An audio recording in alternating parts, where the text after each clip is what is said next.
제 인생은 한 그릇의 칼국수 같다고 말할 수 있어요. 뜨끈한 국물에 쫄깃한 면발, 그 위에 소박한 고명이 전부지만 그 한 그릇을 만들기 위해선 수십 년의 정성과 쉼없는 노동이 필요하거든요. 제 삶이 바로 그랬습니다. 그런 제 인생에 불어닥친 지독한 풍파는 바로 제 며느리로부터 시작됐어요.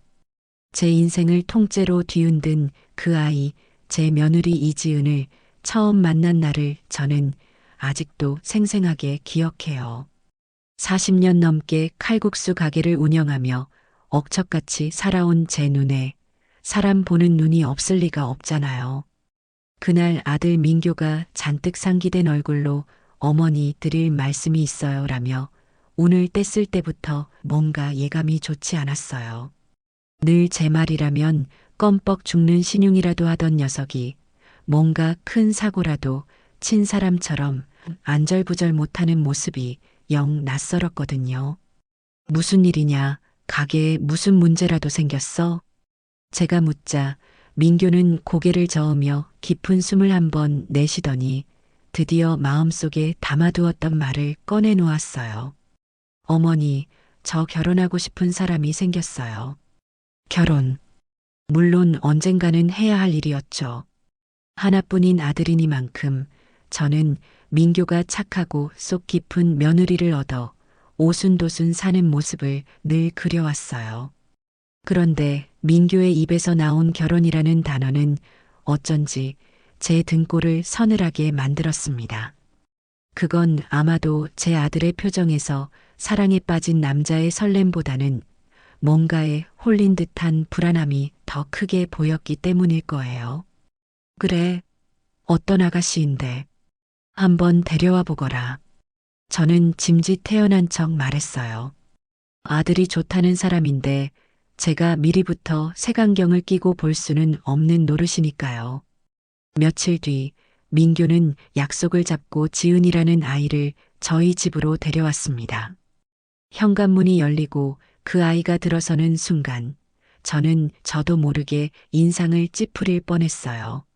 머리부터 발끝까지 온몸에서 저는 비싼 사람이에요라고 소리치는 듯 했거든요. 누가 봐도 값비싸 보이는 로고가 큼지막하게 박힌 핸드백, 아슬아슬하게 높은 구두, 그리고 집안 전체에 진동하는 짙은 향수 냄새까지. 평생 시장과 주방에서 흙 묻히고 밀가루 뒤집어 쓰며 살아온 저와는 완전히 다른 세상 사람이었죠. 안녕하세요, 어머니. 이지은이라고 합니다. 말씀 많이 들었어요. 목소리는 참 낭낭하더군요. 하지만 그 인사를 하는 와중에도 눈동자는 잠시도 쉬지 않고 저희 집 거실을 훑고 있었어요. 낡았지만 정갈하게 정돈된 가구들, 벽에 걸린 가족 사진, 그리고 장식장 위에 놓인 자잘한 장식품들까지 마치 감정평가사라도 된 것처럼 꼼꼼하게 뜯어보는 그 눈빛에서 저는 섬뜩한 계산기를 발견했습니다. 이 집안의 재산이 어느 정도일까? 하는 무언의 질문이 그 아이의 얼굴에 대놓고 쓰여 있었어요. 그래, 어서 오너라. 앉으렴. 저는 속내를 감추고 식탁으로 안내했어요. 민교는 제 옆에 바싹 붙어 앉아 지은의 눈치만 살피기 바빴죠. 마치 귀한 도자기를 다루듯 조심스러워하는 아들의 모습이 참 낯설고 또 한편으로는 안쓰러웠습니다. 지은 씨는 무슨 일 한다고 했지? 아, 네. 저는 작은 회사에서 격리 업무를 봤었어요. 지금은 잠시 쉬고 있고요. 쉬고 있다고? 왜? 결혼 준비도 해야 하고 민교 씨 내조에 집중하고 싶어서요. 여자는 역시 남편 뒷바라지를 잘해야 한다고 생각해요, 어머니. 그 말을 어찌나 살갑게 하는지 모르는 사람이 들으면 천생현모양처감이라고 생각했을 거예요. 하지만 저는 그 말 속에 숨겨진 가시를 똑똑히 봤습니다. 나는 힘들게 돈 버는 일은 하고 싶지 않다는 뜻이었죠. 식사를 하는 내내 지은은 제 음식 솜씨를 칭찬하면서도 은근히 저희 가게에 대해 묻기 시작했어요. 어머니, 칼국수 가게가 그렇게 유명하시다고 들었어요. 손님도 정말 많으시죠? 그냥 먹고 살 만큼은 번다. 에이, 어머니. 민교 씨한테 들었는데 그냥 먹고 살 정도가 아니시잖아요. 40년 전통이면 정말 대단하신 거예요. 존경스러워요. 그렇게 저를 한껏 치켜 세우면서도 대화의 끝은 항상 돈으로 향했어요. 하루 매출이 얼마인지, 가게는 자가인지, 혹시 다른 부동산은 없는지, 아주 교묘하고 영리하게 제가 가진 것들을 하나하나 확인하려 들더군요. 저는 일부러 퉁명스럽게 대답을 피했지만 그 아이는 포기하지 않았습니다.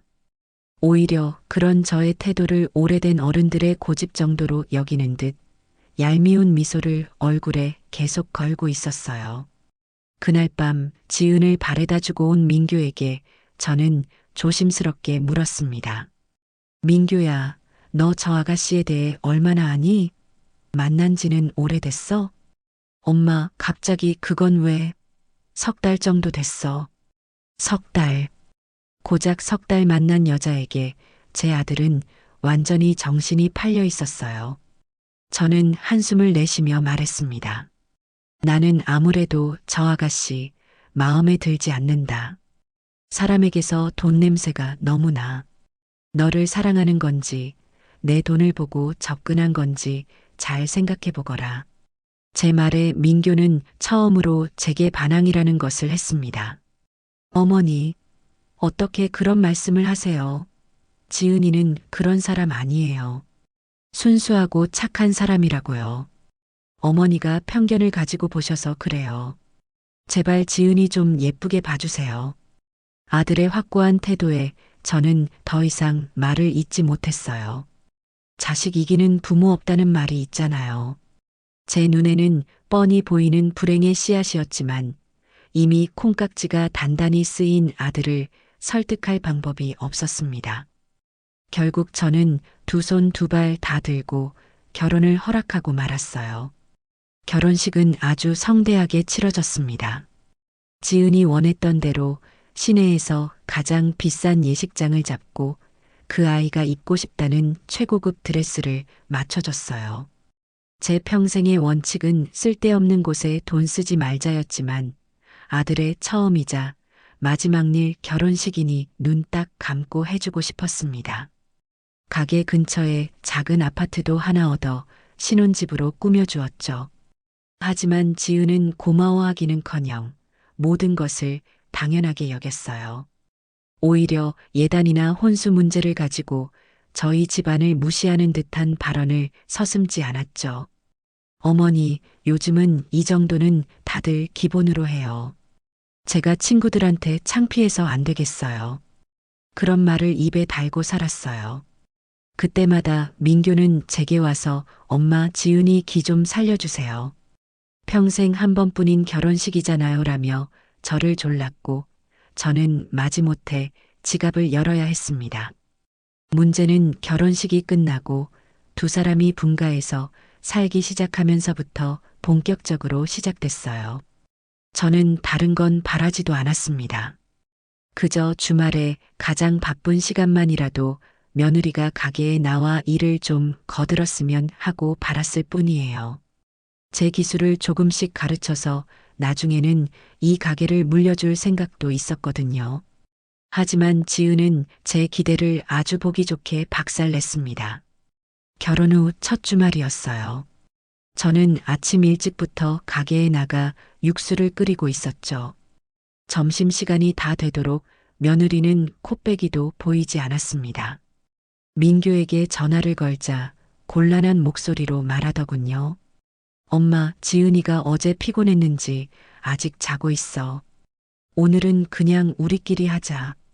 저는 아무 말 없이 전화를 끊었습니다. 그래, 첫 주말이니 피곤할 수도 있지. 그렇게 이해하고 넘어가려 했어요. 하지만 그런 일은 매주 반복됐습니다. 마지못해 가게에 나오는 날에도 지은의 태도는 가관이었어요.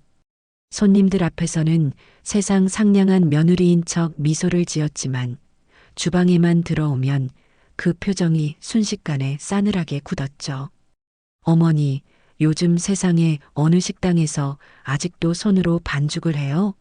반죽 기계 하나 사시면 훨씬 편하잖아요. 어머니, 이 그릇은 너무 촌스러워요. 젊은 사람들 취향에 맞게 좀 바꾸시는 게 어때요? 사사건건 불평과 불만이었어요. 제 40년 노하우가 담긴 방식들을 주먹구구식이라며 무시하기 일쑤였죠. 한 번은 제가 김치를 담그고 있는데 옆에 와서 코를 막으며 말하더군요. 어우, 냄새. 어머니, 김치는 그냥 사서 드시면 안 돼요? 이렇게 힘들게 직접 담그실 필요 없잖아요. 그 말을 듣는 순간 제 손에 들려있던 배추로 그 아이의 얼굴을 후려치고 싶은 충동을 겨우 참았습니다. 제가 담근 김치 하나로 이 가게를 일으켰고 그 덕에 너희가 결혼해서 먹고 사는 건데 그런 기본적인 감사함조차 없는 아이였어요. 가장 저를 화나게 했던 건 일을 하려는 의지가 전혀 없다는 점이었어요. 그릇 몇 개를 나르는 것도 힘들다며 찡그리고 손님들이 남긴 그릇을 치우는 건 더럽다며 질색했죠. 민교가 옆에서 지은아, 그래도 엄마 힘드신데 좀 도와드리자라고 말하면 그제야 마지못해 움직이는 척했지만 그마저도 요령만 피울 뿐이었어요. 그러던 어느 날 결국 사건이 터지고야 말았습니다. 그날도 점심시간이라 가게는 손님들로 발 디딜 틈이 없었어요. 저는 주방에서 면을 삶고 민규는 홀을 뛰어다니며 주문을 받고 있었죠. 지은은 카운터에 멀뚱히 서서 자신의 손톱만 매만지고 있었어요. 제가 보다 못해 한마디 했습니다.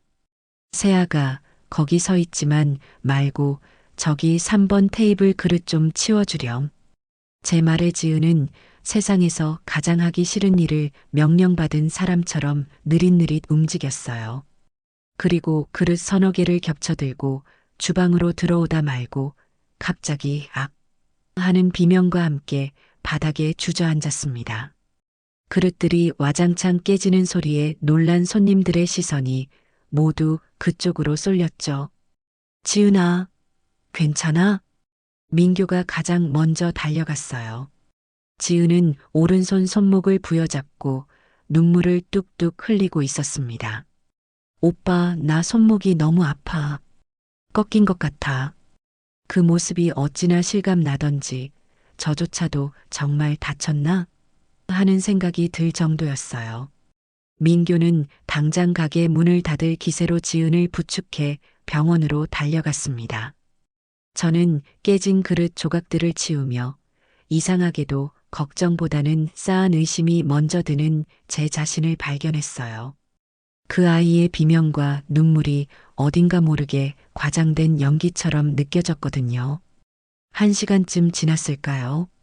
민규에게서 전화가 왔습니다. 목소리는 잔뜩 잠겨 있었어요. 엄마, 큰일 났어. 지은이 손목 인대가 심하게 늘어났대. 의사 선생님이 앞으로 몇 달간은 절대 무거운 거 들면 안 된다고 최대한 안정을 취해야 한다고 했어. 그러면서 의사가 발급해줬다는 진단서까지 사진으로 찍어 보냈습니다.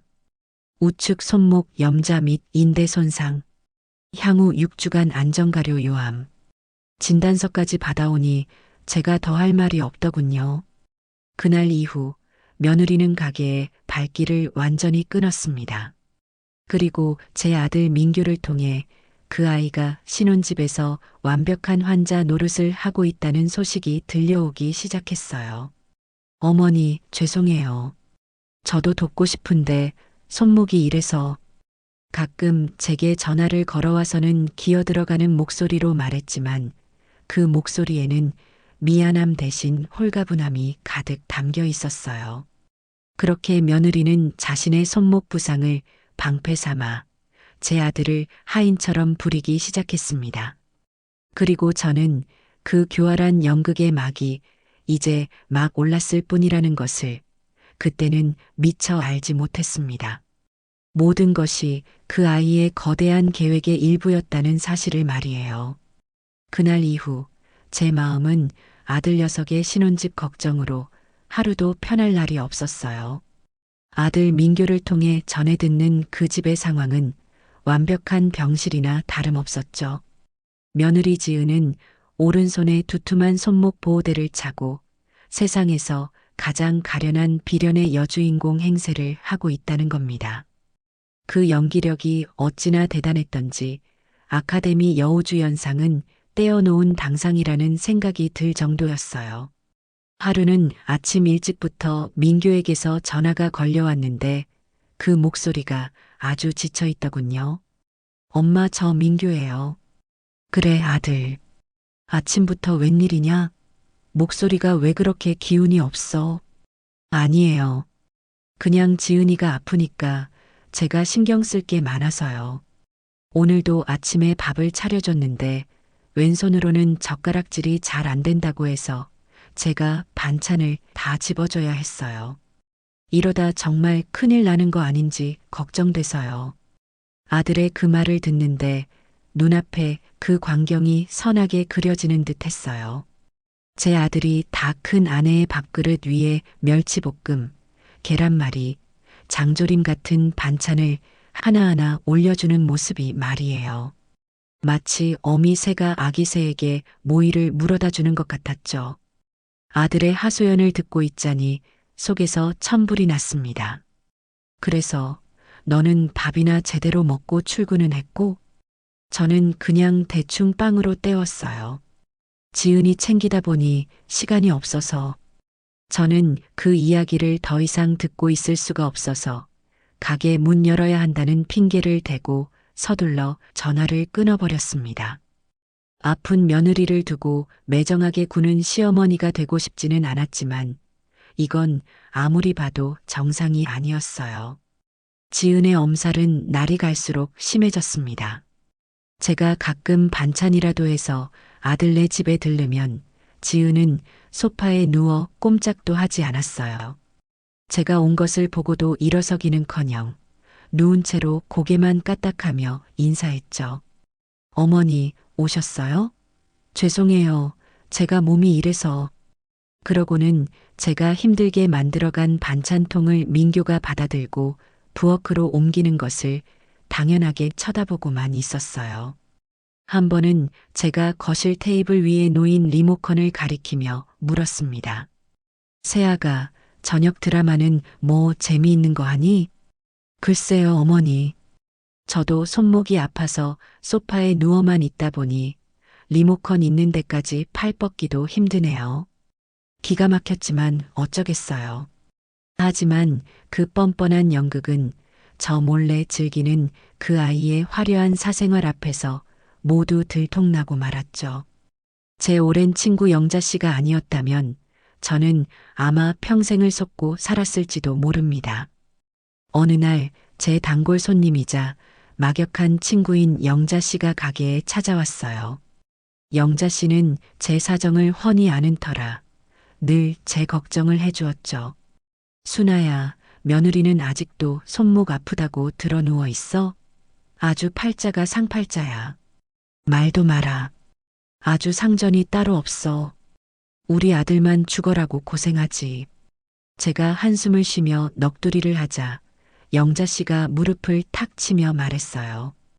요즘 애들 SNS인가 뭔가 한다며. 그거 한번 들여다봐. 아픈 사람이 정말 얌전히 집에만 있는지 아니면 밖으로 싸돌아다니는지 금방 알 수 있다더라. SNS? 텔레비전에서나 보던 그 단어가 제 머릿속에 박혔습니다. 저는 그날 밤 민규에게 슬쩍 전화를 걸어 며느리의 SNS 계정을 알아냈어요. 지은이가 요즘 심심해하는 것 같아서 내가 친구라도 되어주려고 한다는 말도 안 되는 핑계를 대면서요. 그리고는 난생 처음으로 젊은 애들이나 한다는 그 SNS에 가입해서 며느리의 계정을 찾아 들어갔습니다. 제 심장이 쿵쾅거리기 시작했어요. 화면을 내리던 제 손가락이 어느 한 지점에서 멈췄습니다. 불과 사나흘 전에 올라온 사진들이었어요. 저는 사진들을 넘겨볼수록 분노보다 더 큰 혼란에 빠졌어요. 물론 아프다고 해서 외출도 못하는 건 아니죠. 사람이 어떻게 방에만 틀어박혀 살겠어요. 하지만 이건 그런 차원의 문제가 아니었습니다. 첫 번째 사진은 사랑하는 친구들과 브런치 타임이라는 글과 함께 올라온 것이었는데 제 아들에게는 혼자 밥 먹기조차 힘들어 밥을 떠먹여줘야 한다고 했다는 아이가 어떻게 친구들 앞에서는 양손으로 포크와 나이프를 쥐고 스테이크를 썰 준비를 할 수 있을까요? 두 번째 사진은 더 가관이었어요. 백화점 쇼핑은 언제나 즐거워라는 글과 함께 올라온 사진 속에서 지은은 양손 가득 쇼핑백을 들고 거울 앞에서 포즈를 취하고 있었습니다. 한두 개도 아니고 대여섯 개는 좋게 되어 보이는 쇼핑백이었어요. 집에서는 쓰레기 봉투 하나 묶기 힘들다던 그 가녀린 손목으로 어떻게 저 무거운 명품 쇼핑백들을 양손 가득 들고 환하게 웃을 수 있는 걸까요? 앞뒤가 전혀 맞지 않았어요. 이건 단순히 아픈 사람이 기분 전환을 위해 외출한 모습이 아니었습니다. 이건 명백한 거짓말의 증거였어요. 제 아들을 하인처럼 부려먹으며 뒤에서는 완벽하게 건강한 두 손으로 자신의 쾌락을 즐기고 있었던 거죠. 배신감에 몸이 떨려왔습니다. 저는 당장이라도 아들에게 이 사진들을 보내주고 싶었지만 꾹 참았습니다. 그랬다가는 또 아들이 옛날 사진이다. 친구가 들어준 거다라며 며느리를 감싸고 돌 것이 뻔했으니까요. 저는 조용히 화면을 캡처해서 증거들을 하나씩 제 휴대폰에 저장했습니다. 다음 날 저는 일부러 아들네 집으로 찾아갔어요. 김치랑 밑반찬 몇 가지를 싸들고서요. 초인종을 누르자 민교가 문을 열어주었고 지은은 여느 때처럼 소파에 누워 저를 맞이했죠. 저는 아무것도 모르는 척 거실에 앉아 과일을 깎으며 슬쩍 말을 꺼냈습니다. 민교야, 너 이거 한번 봐라. 제 휴대폰에 담긴 지은의 사진들을 보여주자 민교의 얼굴이 하얗게 굳었습니다. 이게 뭐야, 엄마? 이게 뭐긴. 너의 아픈 아내 되시는 분의 최신 근황이다. 손목 보호대도 없이 쇼핑백을 저렇게나 많이 들고 다니고 스테이크도 아주 잘 썰어 먹는 모양이더구나. 제 목소리에는 저도 모르게 냉기가 가득 서려 있었어요. 민교는 사진과 소파에 누워있는 지은의 얼굴을 번갈아 보며 어쩔 줄 몰라 했습니다. 엄마, 이건 아마 옛날 사진일 거야. 지은이가 그냥 올리기만 지금 올린 거겠지. 옛날 사진? 여기 날짜가 버젓이 찍혀 있는데? 그리고 이 옷, 내가 지난달에 너희 결혼 기념일이라고 사준 옷 아니냐? 그때는 이런 사진 찍은 적 없잖니. 제 추궁에 민교는 말문이 막힌 듯 입술만 달싹였습니다. 그때 소파에 누워있던 지은이 벌떡 일어나 제게로 다가왔어요. 그리고는 민교의 손에 들린 제 휴대폰을 낚아채듯 뺏어들었죠. 어머니, 이게 뭐예요? 남의 SNS를 허락도 없이 훔쳐보세요. 오히려 저를 도둑 취급하며 소리치는 그 뻔뻔함에 기가 막혔습니다. 세아가, 이게 어떻게 된 일이니? 손목 아파서 꼼짝도 못한다던 사람이 어떻게 저렇게 무거운 쇼핑백을 들고 다닐 수 있어? 제 질문에 지은은 눈 하나 깜빡하지 않고 대답했어요. 어머니, 오해세요. 저건 친구들이 들어준 거예요. 저는 그냥 옆에서 사진만 찍은 거고요. 그리고 브런치는 원래 왼손으로 먹는 거잖아요. 제가 아프다고 해서 친구들 만나는 것까지 못하게 하시는 건 너무하세요. 저도 숨 막혀요. 눈물을 글썽이며 말하는 그 모습에 옆에 있던 민교가 금세 넘어가고 말았습니다. 그래, 엄마. 지은이 말이 맞잖아. 아프다고 방에만 틀어박혀 있으면 병이 더 깊어져. 가끔 나가서 바람도 쐬야 빨리 낫지. 엄마가 너무 예민하게 구는 거야. 아들은 완전히 며느리의 편이 되어 저를 나무랐습니다. 저는 더 이상 말을 섞고 싶지 않았어요. 저 두 사람을 상대로 진실을 이야기하는 것은 마치 벽에다 대고 소리치는 것과 같았습니다. 저는 깊은 한숨을 내쉬며 자리에서 일어났습니다. 그래, 어디 한번 해봐라. 너희의 그 거짓말이 언제까지 통하는지 내가 똑똑히 지켜볼 테니. 제 마음속에는 의심의 씨앗을 넘어 분노의 화염이 조금씩 피어오르고 있었습니다. 그날 이후 저는 조용히 칼을 갈기 시작했어요. 며느리의 모든 행동, 모든 말을 하나도 놓치지 않고 제 마음속 장부에 차곡차곡 기록하면서 말이죠. 며느리의 SNS를 통해 그 아이의 이중생활에 대한 확신을 얻었지만 그것만으로는 부족했어요. 제가 아들에게 사진을 보여줘봤자 친구가 들어준 거다. 사진만 찍은 거다라는 며느리의 변명에 또다시 속아 넘어갈 게 뻔했으니까요. 저는 더 확실한 증거 혹은 그 아이가 스스로 꼬리를 잡고 넘어질 기회를 기다리고 있었습니다. 그러던 어느 날부터인가 지은은 새로운 레퍼토리의 연기를 시작했어요. 그건 아들 민규를 통해 제게 고스란히 전달되었죠. 민규는 퇴근 후면 거의 매일같이 제 가게에 들러 한숨을 쉬기 시작했습니다. 엄마, 지은이가 요즘 너무 힘들어해. 자기가 아무짝에도 쓸모없는 사람 같다고 나한테 짐만 되고 어머니께 걱정만 끼쳐드린다고 매일 밤 울어. 그 말을 듣는데 어이가 없었어요. 뒤에서는 명품 쇼핑에 스테이크를 썰러 다니는 애가 앞에서는 쓸모없는 사람이라며 운다고요? 저는 모르는 척 물었습니다. 왜 그런 생각을 한다? 손목 아픈 게 자기 탓도 아닌데. 그러게 말이야. 자기도 빨리 나아서 식당 일도 돕고 돈도 벌고 싶은데 몸이 안 따라주니 너무 속상하대. 그러면서 어제는 이런 말을 하더라고. 민규는 잠시 뜸을 들이다가 마치 아내의 말을 그대로 옮기는 것처럼 말했어요. 차라리 자기가 할 수 있는 작은 가게라도 하나 있으면 좋겠다고. 손목에 물이 안 가는 카페 같은 거 말이야. 그러면 오빠한테 짐도 안 되고 우리 미래를 위해서 돈도 모을 수 있을 텐데 하면서 서럽게 울더다고. 카페. 그 말이 나오는 순간 저는 며느리의 진짜 속셈을 알아차렸습니다. 가게를 하고 싶다는 말은 핑계일 뿐 결국엔 창업 자금을 달라는 소리였죠. 카페가 쉬운 줄 아니? 요즘 길거리에 널린 게 카페인데 그거 하나 차리려면 돈이 얼마나 드는지 알아? 제가 퉁명스럽게 대답하자 민규는 풀이 죽어 더 이상 말을 잇지 못했습니다. 하지만 며칠 뒤 아들 녀석의 압박은 한층 더 노골적으로 변해 있었어요. 이제는 아예 대놓고 요구하기 시작했죠. 엄마, 지은이 말이 아주 틀린 건 아니야. 우리도 이제 미래를 생각해야지. 언제까지 엄마 가게에 얹혀 살 수는 없잖아. 그래서 너도 나더러 가게라도 하나 차려달라는 말이냐? 가게가 아니고요.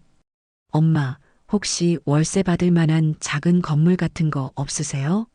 저희한테 그런 거 하나만 증여해 주시면 안 될까요? 거기서 나오는 월세로 우리도 저축도 하고 지은이도 더는 눈치 안 보고 살 수 있잖아요. 엄마도 저희 걱정 안 하셔도 되고 서로 좋은 거 아니에요? 아들의 입에서 증여라는 단어가 나왔을 때 저는 눈앞이 캄캄해지는 것을 느꼈습니다. 내 아들이 어쩌다 저렇게 됐을까? 며느리라는 여우 한 마리가 들어와 착하기만 하던 제 아들을 돈만 밝히는 속물로 만들어버린 것 같아 가슴이 미어졌어요. 민규야, 너 지금 제정신으로 하는 소리니? 내가 평생 피땀 흘려번 재산을 고작 일하기 싫다는 너의 아내 때문에 내놓으라고? 그게 아들 된 도리야? 엄마, 말이 너무 심하시잖아요. 지은이가 언제 일하기 싫다고 했어요.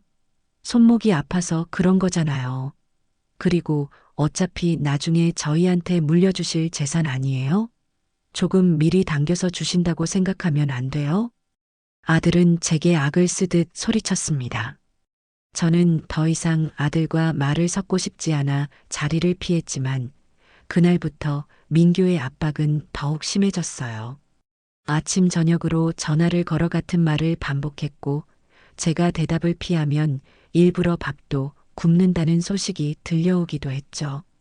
착했던 아들이 이제는 재산을 얻기 위해 늙은 어미를 협박하는 지경에 이른 겁니다.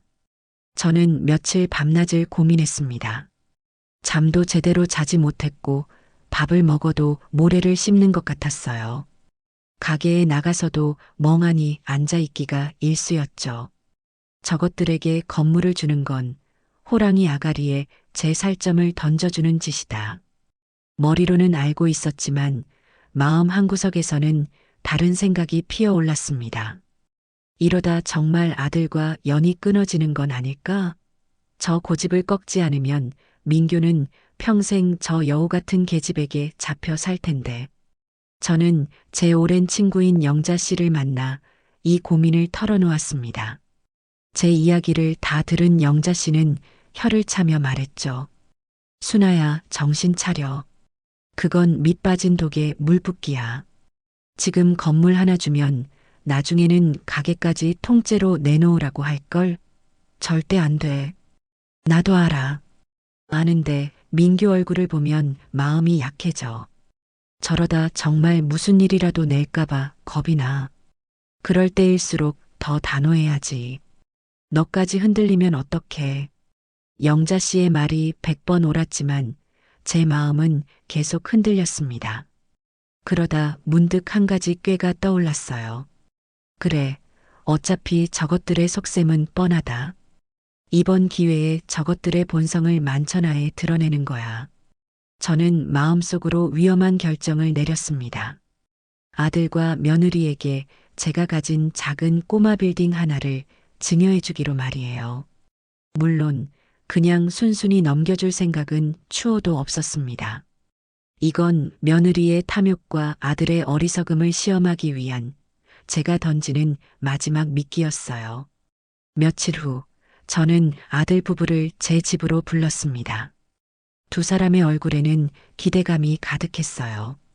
저는 일부러 무거운 표정을 지으며 입을 열었습니다. 너희 소원대로 해주마. 내가 가진 상가 건물 하나를 너희에게 증여해 주겠다. 제 말에 민교와 지은의 얼굴이 환하게 밝아졌습니다. 특히 지은은 입이 귀에 걸릴 지경이었죠. 정말이세요, 어머니? 정말 저희한테 건물을 주시는 거예요? 그래. 대신 조건이 있다. 저는 두 사람을 똑바로 쳐다보며 말했어요. 첫째, 그 건물에 사는 세입자들을 함부로 내쫓거나 월세를 과도하게 올려서는 안 된다. 둘째, 거기서 나오는 월세 수입은 너희 노후를 위해 꼬박꼬박 저축해야 한다.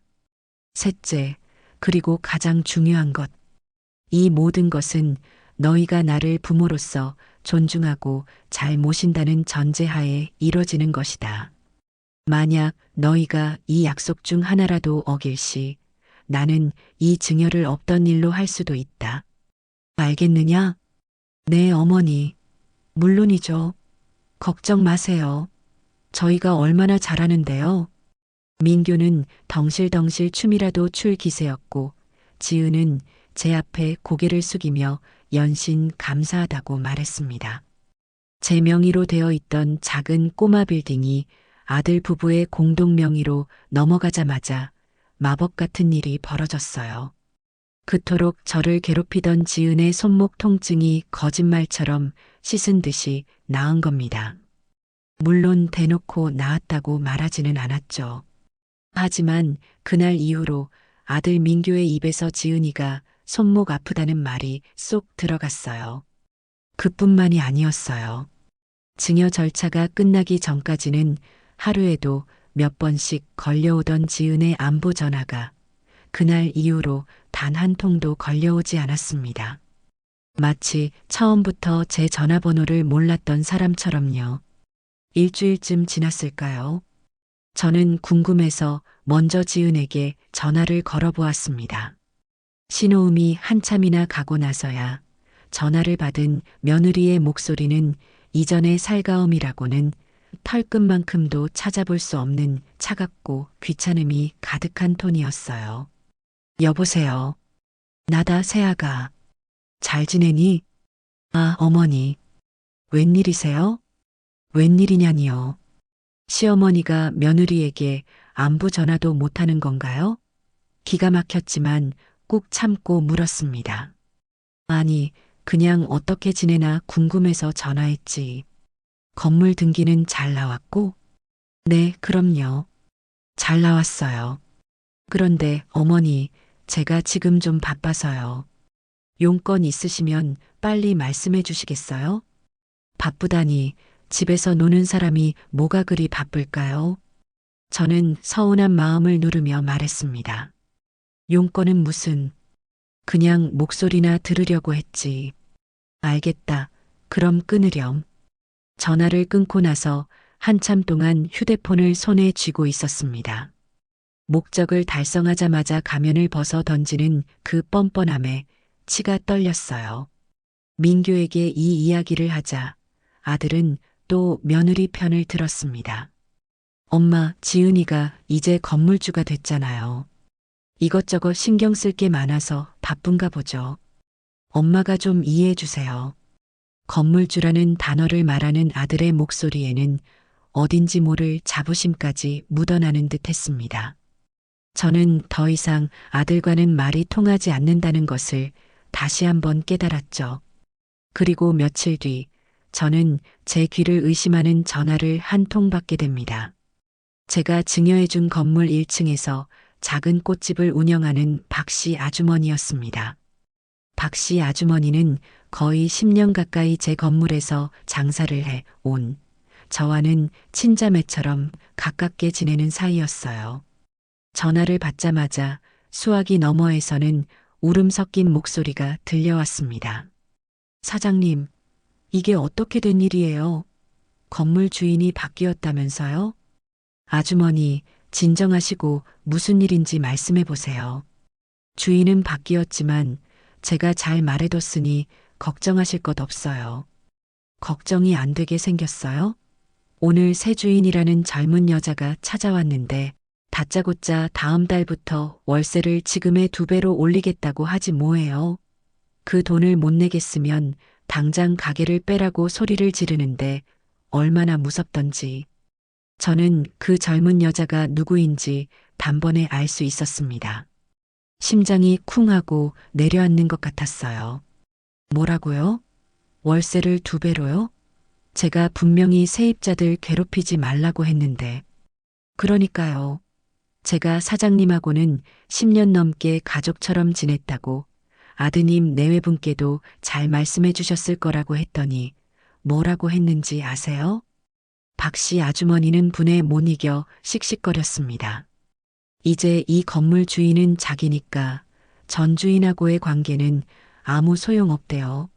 법대로 하자고 계약서대로 보증금만 받고 당장 나가라고 하는데 제가 여기서 쫓겨나면 어디 가서 장사를 하란 말이에요. 사장님. 전화기 너머로 들려오는 박씨 아주머니의 절규에 저는 피가 거꾸로 솟는 기분이었습니다. 제가 그토록 신신당부했던 약속을 등기에 잉크도 마르기 전에 이렇게 헌신짝처럼 내팽개치다니요. 저는 당장 아들 부부를 저희 집으로 호출했습니다. 저녁 늦게 도착한 두 사람의 얼굴은 아주 밝아 보였습니다.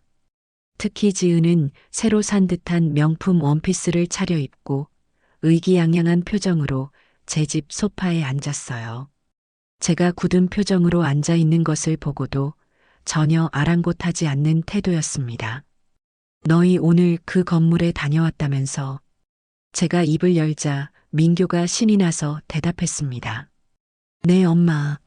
가봤는데 생각보다 훨씬 좋더라고요. 위치도 좋고 앞으로 가치도 더 오를 것 같아요. 엄마 덕분이에요. 그래, 거기 꽃집 아주머니도 만나봤겠구나. 제 말에 지은이 끼어들었습니다. 콧방귀를 뀌며 말하더군요. 아, 그 아줌마요? 만나봤죠. 아주 말이 안 통하는 사람이던데요. 뭐가 말이 안 통해? 너야말로 그분께 무슨 짓을 하고 온 거냐? 다짜고짜 월세를 2배로 올리고 가게를 빼라고 소리쳤다면서. 제가 소리를 높이자 민규의 얼굴이 당황으로 물들었습니다. 하지만 지은은 눈 하나 깜짝하지 않았어요. 오히려 다리를 꼬고 앉으며 저를 똑바로 쳐다보았습니다. 그 눈빛에는 더 이상 시어머니에 대한 존중이나 어려움 따위는 존재하지 않았습니다. 어머니, 뭘 그렇게 흥분하세요? 제가 제 재산 가지고 재산권을 행사하겠다는데 그게 뭐 잘못됐나요? 뭐, 너의 재산? 내가 어떤 조건을 걸고 너희에게 그 건물을 증여했는지 벌써 잊었어? 세입자들 함부로 하지 말라고 내가 분명히 말했을 텐데. 어머니, 지은이 제 말을 잘랐습니다. 그 목소리는 얼음장처럼 차가웠어요. 그건 어머니와 저희 사이의 구두 약속일 뿐이죠. 법적으로 아무런 효력도 없어요. 이미 증여는 끝났고 등기부등본에도 저희 이름이 올라가 있어요. 이제 그 건물은 온전한 저희 소유라는 뜻이에요. 그러고는 비웃음 섞인 표정으로 저를 보며 결정타를 날렸습니다. 그러니까 어머니는 이제 그 건물에 대해선 신경 끄세요. 제 재산은 제가 알아서 관리할 테니까요. 어머니가 상관하실 일이 아니에요. 그 말을 듣는 순간 제 머릿속에서 무언가 툭 하고 끊어지는 소리가 났습니다. 아들의 어깨 뒤에 숨어 온갖 불쌍한 척 연기하던 그 가녀린 며느리는 온데간데 없고 제 앞에는 탐욕으로 가득 찬 괴물 하나가 앉아 있었습니다. 그리고 그 괴물을 만든 것은 다름 아닌 저 자신이라는 사실에 참을 수 없는 분노와 자괴감이 동시에 밀려왔습니다. 민규는 제 눈치를 보며 지은아, 어떻게 엄마한테 그런 말을. 이라며 아내를 말리려 했지만 지은은 그런 남편의 팔을 뿌리치며 자리에서 일어났습니다. 오빠 가자. 어머니랑은 더 이상 할 말 없겠다. 괜히 불렀네. 두 사람이 현관을 나서는 뒷모습을 보며 저는 굳게 결심했습니다. 그래, 이지은. 너는 나를 너무 얕봤어. 내가 평생 피땀 흘려 이룬 재산을 너 같은 애송이에게 날로 빼앗길 것 같아? 진짜 지옥이 뭔지 내가 이제부터 똑똑히 보여주마. 제 인생을 건 2번째 전쟁의 서막이 그렇게 올랐습니다. 그날 이후 제 시간은 2개로 쪼개졌어요. 낮에는 수십 년간 그래왔듯 칼국수 가게의 주인 김순아로 살았고 밤에는 잠 못 이루고 복수의 칼날을 가는 피해자로 살았죠. 제 머릿속은 온통 어떻게 저것들의 가면을 벗길 것인가 하는 생각으로 가득 차 있었거든요. 잠을 자려고 눈을 감으면 제 앞에서는 손목이 아프다며 눈물 찢고 뒤에서는 제 재산을 탐하며 비웃었을 며느리의 2 얼굴이 번갈아 나타나 저를 조롱했어요. 그럴 때마다 저는 벌떡 일어나 앉아 차가운 물을 들이켜야만 했습니다. 분노로 들끓는 속을 진정시키지 않으면 당장이라도 아들 녀석의 신혼집으로 달려가 그 가증스러운 계집의 머리채를 잡을 것만 같았거든요. 저는 며느리의 SNS를 거의 매일같이 들여다봤어요. 하지만 그 아이는 영악하게도 더 이상 허점을 보이지 않더군요. 가끔 올라오는 사진들은 집안에서 찍은 것이거나 손목 보호대를 교묘하게 가린 채 찍은 것들이 대부분이었어요. 건물주가 된 이후로는 바쁜 일상을 연출하려는 듯 부동산 관련 서적이나 경제신문을 찍어 올리기도 했습니다. 그 위선적인 게시물들을 볼 때마다 저는 치밀어 오르는 역겨움을 참아야만 했어요. 증거가 필요해. 저 아이의 거짓말을 만천하에 드러낼 누구도 반박할 수 없는 명백한 증거. 하지만 방법이 막막했어요. 제가 24시간 그 아이를 따라다닐 수도 없는 노릇이고 흥신소라도 붙이자니 나중에 약점이라도 잡힐까 두려웠거든요. 아들 민교는 이미 며느리에게 완전히 세뇌당한 상태라 제가 무슨 말을 해도 엄마가 지은이를 미워해서 그래요라는 말만 앵무새처럼 반복할 뿐이었죠. 저는 점점 지쳐갔습니다. 마치 거대한 거미줄에 걸린 나비처럼 발버둥 칠수록 더욱 올가매는 듯한 무력감에 사로잡히기도 했어요. 그러던 어느 날 한 줄기 빛처럼 제 오랜 친구 영자 씨가 가게에 나타났습니다. 영자 씨는 저와는 거의 평생을 함께한 친구예요. 20살 무렵 먹고 살겠다고 시장 바닥에 좌판을 깔고 앉아 나무를 팔던 시절부터 알고 지낸 사이죠. 저는 칼국수를, 영자 씨는 옷 장사를 하며 서로의 눈물과 땀을 닦아주던 동지였습니다. 남편이 갑자기 세상을 떠나 제가 주저앉아 있을 때도 영자 씨는 제 멱살을 잡고 일으켜 세우며 내 밑에 딸린 아들 생각해서라도 정신 차려 라고 호통을 쳤었죠. 그런 친구였기에 저는 영자 씨에게만은 제 속의 응어리를 모두 털어놓을 수 있었어요. 그날도 영자 씨는 아침 일찍부터 골프 약속이 있다며 머리부터 발끝까지 완벽하게 차려입고 나타났어요. 순아야, 나간다. 오늘도 저 인간들 코를 납작하게 해주고 와야지. 너는 가게 잘 보고 있어. 알았어, 알았어. 다치지나 말고 조심히 다녀와. 참, 너희 며느리는 아직도 손목 아프다고 들어 누워 있냐? 아주 팔자가 상팔자야. 너 같은 시어머니 만난 걸 복으로 알아야지. 영자 씨는 혀를 차며 말했고 저는 씁쓸하게 웃으며 고개를 끄덕일 수밖에 없었죠.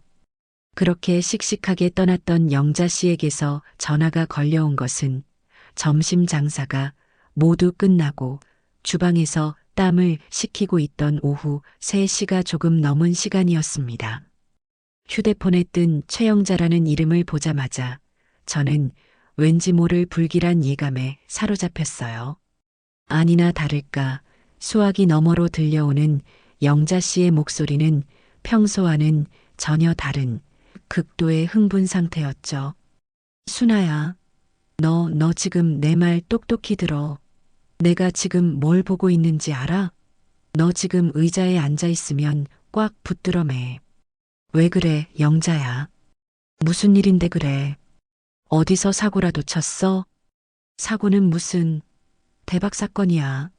너희 그 여우, 아니 불려우 같은 며느리 말이야. 이지은, 걔가 지금 내 눈앞에 있어. 여기 이 그린필드 컨트리 클럽에. 그린필드 컨트리 클럽. 그곳은 일반인은 돈이 있어도 쉽게 들어갈 수 없는 최상위 계층만 다니는 회원제 골프장이었어요. 회원권 가격만 해도 수억 원을 호가하는 곳이었죠. 손목이 아파서 그릇 하나 못 든다던 며느리가 그런 곳에 있다니요. 저는 순간 제 귀를 의심했어요.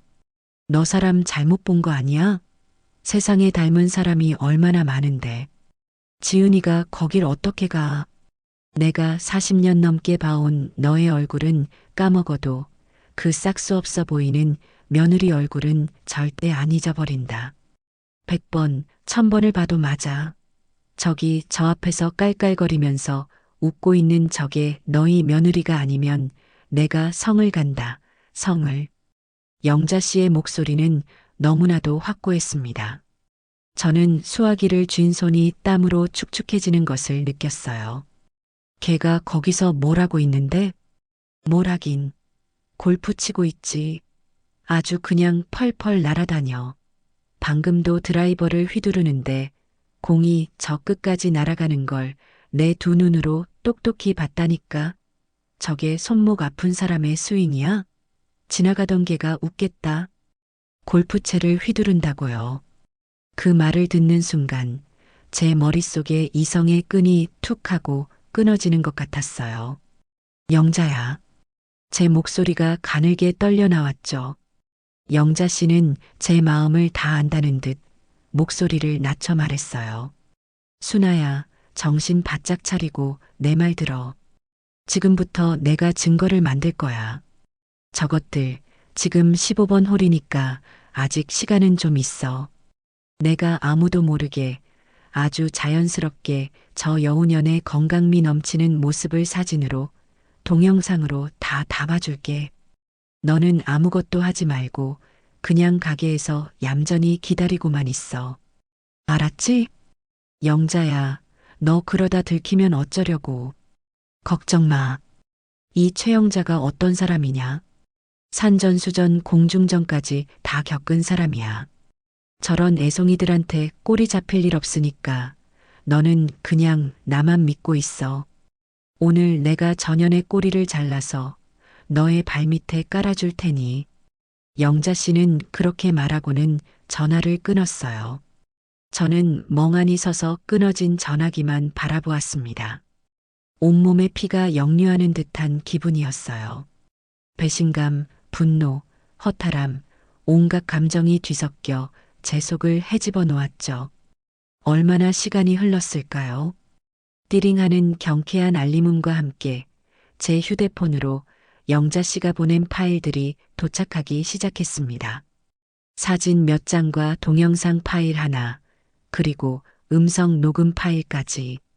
저는 떨리는 손가락으로 첫 번째 사진을 눌렀어요. 사진 속에는 제가 단 한 번도 본 적 없는 며느리의 모습이 있었어요. 햇살을 받아 빛나는 푸른 잔디 위에서 몸에 딱 붙는 화사한 골프웨어를 입고 환하게 웃고 있는 이지은. 머리에는 하얀 성캡을, 손에는 하얀 골프 장갑을 끼고 있었지만 그 어디에도 손목 보호대의 흔적은 찾아볼 수 없었죠. 오히려 너무나도 건강하고 활기차 보여 마치 스포츠 의류 모델처럼 보일 지경이었어요. 다른 사진에서는 또래로 보이는 여자들과 팔짱을 끼고 한 손으로는 V비자를 그리며 포즈를 취하고 있었습니다. 그 자연스러운 손짓 어디에서도 통증의 기색은 찾아볼 수 없었죠. 그리고 마침내 저는 동영상 파일을 재생했어요. 동영상 속에서 지은은 골프채를 어깨에 메고 가볍게 몸을 풀고 있었어요. 그리고는 티 위에 공을 올려놓고 몇 번의 연습 스윙을 한 뒤 군더더기 없는 완벽한 자세로 허리를 힘껏 돌렸습니다. 깡! 맑고 경쾌한 소리와 함께 하얀 공이 푸른 하늘을 가르며 포물선을 그리고 날아갔어요. 지은은 공이 날아간 방향을 끝까지 확인한 뒤 만족스러운 미소를 지으며 함께 있던 친구들과 손뼉을 마주쳤습니다. 그 강력하고 유연한 스윙, 통증이라고는 1도 느껴지지 않는 그 완벽한 몸짓.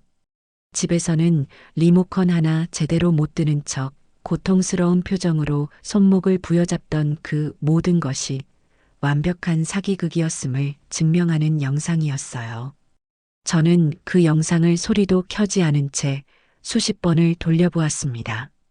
보면 볼수록 심장이 차갑게 식어갔고 그 자리를 얼음 같은 분노가 채워나갔어요. 저와 제 아들을 완벽한 바보로 만들고 저희의 희생과 헌신을 비웃으며 자신의 쾌락을 즐기고 있었던 거죠. 마지막으로 음성 파일을 재생했어요. 주변의 소음과 함께 영자 씨가 몰래 녹음한 듯한 지은의 목소리가 흘러나왔죠. 야, 너희는 모른다. 우리 시어머니가 얼마나 순진한지. 내가 그냥 인상 좀 쓰고 아프다고 앓는 소리 몇 번 했더니 글쎄 건물 하나를 턱하니 내주더라니까. 대박이지 않냐? 낄낄거리는 웃음소리와 함께 친구들의 감탄사가 이어졌어요. 진짜? 와, 이지은 너 개 탔다? 완전 인생 역전이네. 인생 역전은 무슨. 이제 시작이지. 일단 1년 정도는 조용히 월세나 받아먹다가 양도세 좀 줄어들면 바로 팔아버릴 거야. 그리고 그 돈으로 너희 오빠 사업에 투자하고 우리는 저기 신도시에 새로 짓는 펜트하우스로 이사 가야지.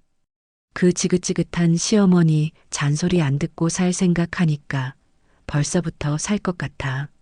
저는 더 이상 듣고 있을 수가 없어서 녹음을 중지했어요. 제 손이 부들부들 떨리고 눈앞이 아찔해졌거든요. 단순한 꾀병이나 사치를 넘어 처음부터 저와 연을 끊고 제 재산만 가로챌 목적이었던 겁니다. 그 사실을 확인하는 순간 제 마음속에 남아있던 일말의 연민이나 미련마저 완전히 사라졌어요. 남은 것은 오직 하나, 저 악마 같은 계집에게 자신이 저지른 짓에 대한 대가를 아주 뼈저리게 치르게 해주겠다는 차가운 복수심 뿐이었습니다. 저는 그날 가게 문을 평소보다 2시간이나 일찍 닫았어요. 그리고 집으로 돌아와 불도 켜지 않은 거실에 홀로 앉아 밤새도록 그 동영상을 돌려보았습니다. 화면 속에서 환하게 웃고 있는 며느리의 얼굴을 제 뼛속 깊이 각인시키면서 말이에요. 결전의 날을 위한 결정적인 패는 손에 들어왔어요. 이제 남은 것은 그 패를 가장 효과적인 순간에 꺼내드는 방법을 찾는 것이었죠. 저는 다음 날 아침 일찌감치 가게 문을 열어두고 영자 씨가 소개해준 법무법인을 찾아갔습니다. 법무법인 승리. 그 이름부터가 마음에 들더군요. 제가 찾아간 백승호 변호사는 업계에서 불도그 혹은 저승사자라는 별명으로 불리는 사람이었어요. 의뢰인의 이익을 위해서라면 그 어떤 수단과 방법을 가리지 않고 상대방을 지옥 끝까지라도 물고 늘어진다는 평판을 가진 사람이었죠. 지금의 저에게는 성인군자 같은 변호사보다는 이런 지독한 투사가 필요했어요. 사무실은 제가 생각했던 것보다 훨씬 더 차갑고 정돈된 공간이었습니다. 벽 한쪽을 가득 채운 법률 서적들과 책상 위에 칼같이 정리된 서류 뭉치들이 이곳의 주인이 얼마나 철두철미한 사람인지를 보여주는 듯 했거든요. 잠시 후 상담실로 들어온 백 변호사는 30 후반쯤으로 보이는 젊은 남자였지만 날카롭게 빛나는 눈과 다부진 턱에서는 나이를 가늠할 수 없는 단단함이 느껴졌어요. 저는 그의 맞은편에 앉아 제가 준비해 온 모든 것을 테이블 위에 올려놓았습니다. 며느리 지은을 처음 만난 날의 이야기부터 의심스러웠던 행적들, SNS에 올렸던 사진들, 제게 건물을 요구했던 과정, 건물을 증여받은 후 돌변했던 태도, 꽃집 아주머니와의 통화 녹취, 그리고 마침내 영자 씨가 목숨 걸고 찍어온 골프장 영상과 음성 파일까지. 저는 감정을 최대한 배제하고 있었던 사실만을 시간 순서대로 차분하게 설명했어요. 제 이야기가 길어지는 동안 백 변호사는 단 한 번도 말을 끊지 않고 조용히 서류를 검토하고 영상을 확인할 뿐이었죠. 마침내 제 이야기가 모두 끝나자 그는 잠시 동안 생각에 잠긴 듯 눈을 감고 있었어요. 그리고는 이내 눈을 뜨고 저를 똑바로 바라보며 입을 열었습니다. 그의 첫마디는 제 모든 불안감을 한순간에 날려버릴 만큼 강력했습니다. 어머님, 이건 우리가 질 수가 없는 싸움입니다. 그는 서류들을 가지런히 정리하며 전문가의 냉철한 목소리로 상황을 분석하기 시작했어요. 며느님은 명백히 어머님을 속였습니다. 이것은 법적으로 사기에 의한 의사표시에 해당해요. 즉, 어머님께서는 며느님의 손목이 아파서 일을 할 수 없다는 거짓말에 속아서 건물을 증여하기로 결정하셨고, 만약 그 거짓말이 없었다면 증여하지 않으셨을 거라는 인과관계가 명확하게 성립됩니다. 이 경우 어머님께서는 사기를 이유로 증여 의사표시를 취소하고 건물의 반환을 청구할 수 있어요. 그는 잠시 말을 멈추고 제 반응을 살폈어요. 뿐만 아니라 민법에는 수증자의 망은행위를 이유로 한 증여 해제 조항도 있습니다. 여기서 망은행위란 재산을 받은 사람이 재산을 준 사람이나 그 가족에게 범죄를 저지르거나 부양이물을 저버리는 등 배은망덕한 행위를 하는 것을 말해요. 며느님이 어머님을 속이고 증여받은 건물의 세입자에게 횡포를 부린 행위, 그리고 녹취 파일에서 드러난 어머님에 대한 조롱과 재산을 빼돌리려는 계획 등은 모두 망은 행위에 해당할 소지가 매우 높습니다. 저희는 이 두 가지를 모두 주장하며 소송을 진행할 거예요. 백 변호사의 논리정연한 설명에 저는 안개 속을 헤매다 드디어 등대를 발견한 기분이었어요. 그럼 제가 어떻게 하면 될까요? 변호사님께서 시키는 대로 다 할게요. 일단 오늘은 저와 정식으로 수임 계약을 체결하시고 돌아가세요. 그리고 아직 아드님이나 며느님에게는 아무런 티도 내지 마십시오. 섣불리 감정을 드러내면 상대방이 증거를 인멸하거나 거짓 알리바이를 만들 시간을 줄 뿐입니다. 전쟁은 가장 조용하고 은밀하게 시작해야 승리할 수 있어요. 그는 저에게 한 가지 숙제를 내주더군요. 이번 주말쯤 아드님 부부를 어머님 댁으로 초대해서 마지막으로 저녁 식사를 한번 하세요. 그리고 식사 자리에서 자연스럽게 며느님의 손목 상태를 다시 한번 확인하고 도와달라는 부탁을 했을 때 어떤 반응을 보이는지 똑똑히 지켜보세요. 가능하다면 그 대화를 녹음해 두시면 더욱 좋습니다. 이것은 며느님이 소송 직전까지도 일관되게 어머님을 속여왔다는 것을 증명하는 저희의 마지막 쇠기가 될 거예요. 백 변호사의 말에 저는 등골이 서늘해지는 것을 느꼈습니다. 그는 단순한 변호사가 아니라 이 전쟁의 모든 것을 지휘하는 사령관이었어요. 저는 그날 백 변호사와 수임 계약서에 도장을 찍고 사무실을 나왔습니다. 이제 제 뒤에는 불도그라는 든든한 아군이 생겼어요. 두려울 것이 없었죠. 저는 백 변호사의 지시대로 주말을 앞두고 민규에게 전화를 걸었어요. 제 목소리에는 한치의 떨림도 없도록 완벽한 연기를 펼쳤죠. 아들 민규야. 나다. 이번 주말에 시간 괜찮니? 지은이 데리고 저녁이나 먹으러 우리 집에 오너라. 내가 너 좋아하는 아구찜이랑 불고기 잔뜩 해놓을게. 새아가도 요즘 건물 관리하느라 힘들 텐데 몸보신 좀 시켜줘야지. 아들은 제 목소리에서 아무런 이상도 감지하지 못한 채 철없이 기뻐했어요. 와, 진짜 엄마. 최고. 당연히 가야지. 지은이도 엄청 좋아할 거야. 고마워, 엄마. 전화를 끊고 저는 주방으로 가 칼과 도마를 꺼냈어요. 아구찜에 들어갈 무를 썰기 시작했죠. 단단한 무가 제 칼질에 힘없이 쪼개져 나가는 것을 보며 저는 며느리의 미래를 생각했습니다. 음식을 준비하는 내내 제 마음은 놀라울 정도로 평온했어요. 분노나 슬픔 같은 감정은 이미 저 밑바닥으로 가라앉고 오직 차가운 이성과 명확한 목표의식만이 남아 있었습니다. 이것은 단순한 가족 간의 다툼이 아니라 정의를 바로 세우기 위한 성전이었어요. 마침내 약속한 주말 저녁 아들 부부가 제 집으로 왔습니다. 지은은 또 새로 산 것이 분명한 명품 원피스를 입고 있었어요. 그리고 제게는 최고급 와인이라며 한 병을 건넸죠. 마치 자신이 이제는 이런 것을 선물할 수 있는 수준의 사람이 되었다는 것을 과시라도 하는 듯 했어요. 어머니, 뭘 이렇게 많이 준비하셨어요? 저희 그냥 간단하게 먹어도 되는데. 그 말에 저는 인자한 시어머니의 미소를 지으며 대답했어요. 아니다. 우리 새아가 요즘 건물주 되어서 얼마나 바쁘고 힘드니. 내가 이 정도는 해줘야지. 식사는 화기애애한 분위기 속에서 시작되었습니다.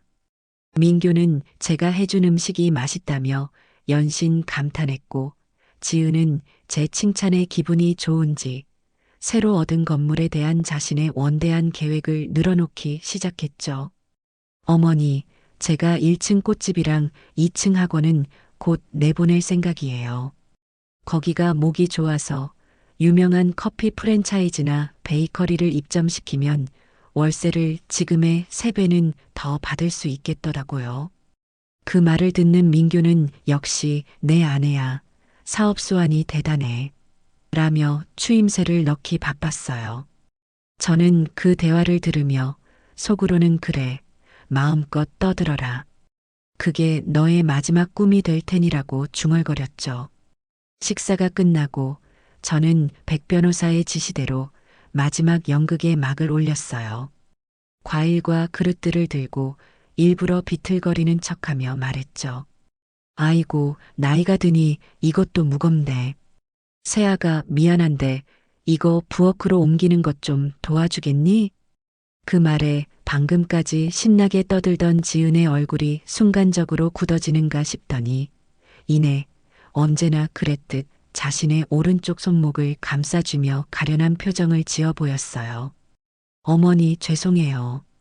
제가 정말 도와드리고 싶은데 아시잖아요. 제 손목이 아직도 조금만 힘을 주면 바로 시큰거려서. 바로 그때였어요. 저는 이 순간을 위해 주머니에 넣어두었던 휴대폰의 녹음 버튼을 몰래 눌렀습니다. 저는 걱정스러운 표정을 지으며 지은에게 다가갔어요. 어머, 그래. 아직도 그렇게 안 좋단 말이니? 병원에서는 뭐라고 하던? 큰 병원에 한번 가봐야 하는 거 아니야? 아니에요, 어머니. 의사 선생님이 그냥 시간이 약이라고 최대한 무리하지 말라고만 하셨어요. 완벽했어요. 소송 직전까지도 며느리는 자신의 손목 부상을 일관되게 주장하고 있었습니다. 이것으로 모든 준비는 끝났어요. 저는 더 이상 아무 말도 하지 않고 혼자서 묵묵히 그릇들을 치웠습니다. 마지막 만찬이 끝나고 아들 부부가 현관문을 나서는 순간 제 얼굴에 걸려있던 인자한 시어머니의 가면이 바닥으로 떨어져 산산조각 났어요. 문이 닫히자마자 제 얼굴에서는 모든 감정이 사라지고 차가운 냉기만이 남았죠. 저는 마치 로봇처럼 기계적인 동작으로 식탁을 치우기 시작했습니다. 민교가 맛있게 먹던 아구찜 그릇, 지은이 깨작거리던 불고기 접시, 두 사람이 웃고 떠들며 마셨던 와인잔까지 그 모든 것을 쓰레기 봉투에 담아버렸어요. 더 이상 제 집안에 저것들의 흔적을 남겨두고 싶지 않았기 때문이에요. 그날 밤 저는 잠을 이루지 못하고 거실을 서성였습니다. 그리고는 날이 밝자마자 백승우 변호사에게 전화를 걸어 어젯밤의 일이 성공적으로 끝났음을 알렸어요. 백 변호사는 제 이야기를 듣고는 이제 행동에 나설 때라며 다음 지시를 내렸습니다. 그는 이미 증여계약 해제 통지서를 내용 증명으로 발송할 준비를 마친 상태였죠. 하지만 그 서류가 도착하기 전에 제가 먼저 두 사람에게 구두로 통보하여 그들의 반응을 살피는 것이 좋겠다고 했어요. 법적인 절차와는 별개로 가족이었던 사람에 대한 마지막 예의이자 그들의 민낯을 제 눈으로 직접 확인하는 최종 절차였던 셈이죠. 저는 그날 오후 아들 민교와 며느리 지은에게 각각 문자 메시지를 보냈습니다. 평소와는 다른 아주 건조하고 사무적인 어투로요. 오늘 저녁 8시 우리 집으로 오너라. 두 사람 모두 와야 한다. 아주 중요한 가족회의가 있다. 늦지 마라. 아들에게서는 곧바로 네, 엄마. 무슨 일이세요? 라는 답장이 왔지만 저는 아무 대꾸도 하지 않았어요. 불안감과 초조함 속에서 저를 기다리게 만드는 것, 그것이 제가 시작할 전쟁의 첫 번째 포성이었습니다. 약속한 저녁 8시가 되자 현관문 비밀번호를 누르는 소리가 들렸어요. 들어서는 두 사람의 얼굴에는 불안한 기색이 역력했죠. 엄마, 갑자기 무슨 일이야? 무슨 안 좋은 일이라도 있어? 민교가 걱정스러운 얼굴로 물었지만 저는 대답 대신 차갑게 말했어요. 앉아라. 거실 테이블을 사이에 두고 우리는 마주 앉았습니다. 평소 같았으면 과일이라도 내왔을 테지만 그날 테이블 위에는 아무것도 없었어요. 오직 무겁고 차가운 침묵만이 우리 사이를 짓누르고 있었죠. 잠시 동안의 침묵 끝에 제가 먼저 입을 열었습니다. 저는 민교가 아닌 지은의 눈을 똑바로 쳐다보며 말했어요. 이지은, 내가 너에게 마지막 기회를 주려고 이 자리를 만들었다. 제 입에서 나온 말이 새아가가 아닌 이지은이라는 것을 들은 며느리의 눈이 살짝 흔들렸어요.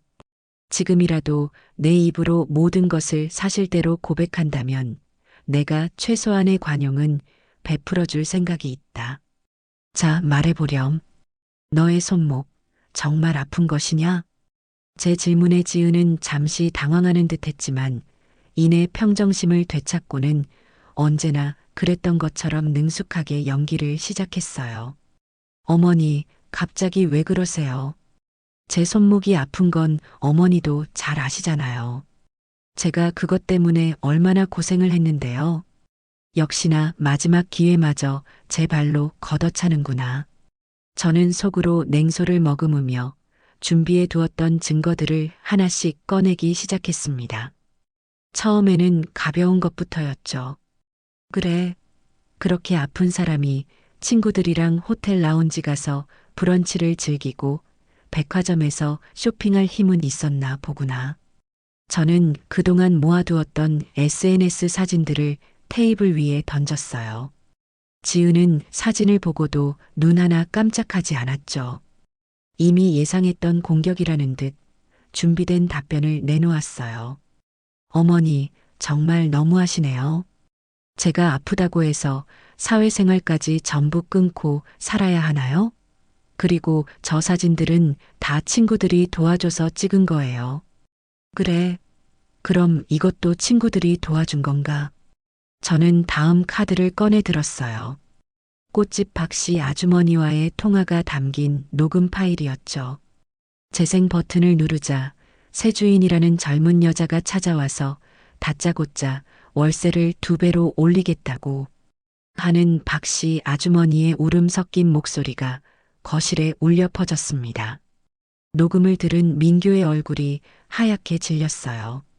지은아, 너 정말 이랬어? 나한테는 그냥 인사만 드리고 왔다고 했잖아. 라며 아내를 다그쳤지만 지은은 여전히 뻔뻔했죠. 그 아줌마가 거짓말하는 거예요. 그리고 건물주가 월세 좀 올리는 게 뭐 그리 큰 죄라고 이러세요. 오히려 저를 이상한 사람 취급하며 소리치는 그 모습에 저는 더 이상 기다릴 필요가 없다고 판단했어요. 이제 마지막 패를 꺼낼 시간이었습니다. 저는 아무 말 없이 골프장에서 찍힌 지은의 사진들을 테이블 위에 한 장씩 천천히 펼쳐 놓았어요. 환하게 웃는 얼굴, 팔짱을 낀 모습, 그리고 마침내 골프채를 들고 있는 사진까지. 사진들을 본 지은의 얼굴에서 처음으로 당황과 공포의 빛이 스쳐 지나갔습니다. 이건 또 뭐예요? 어머니, 정말 저희를 스토킹하신 거예요? 이건 범죄예요. 그 아이는 여전히 저를 공격하며 상황을 모면하려 했어요. 저는 그런 며느리를 가만히 응시하며 아주 조용한 목소리로 말했습니다. 범죄? 진짜 범죄가 뭔지 지금부터 보여주마. 저는 테이블 위에 놓인 제 휴대폰의 재생 버튼을 눌렀어요. 그리고는 거실의 대형 텔레비전과 연결시켰죠. 잠시 후 65인치 화면 가득 푸른 잔디를 배경으로 완벽한 스윙을 선보이는 지은의 모습이 나타났습니다.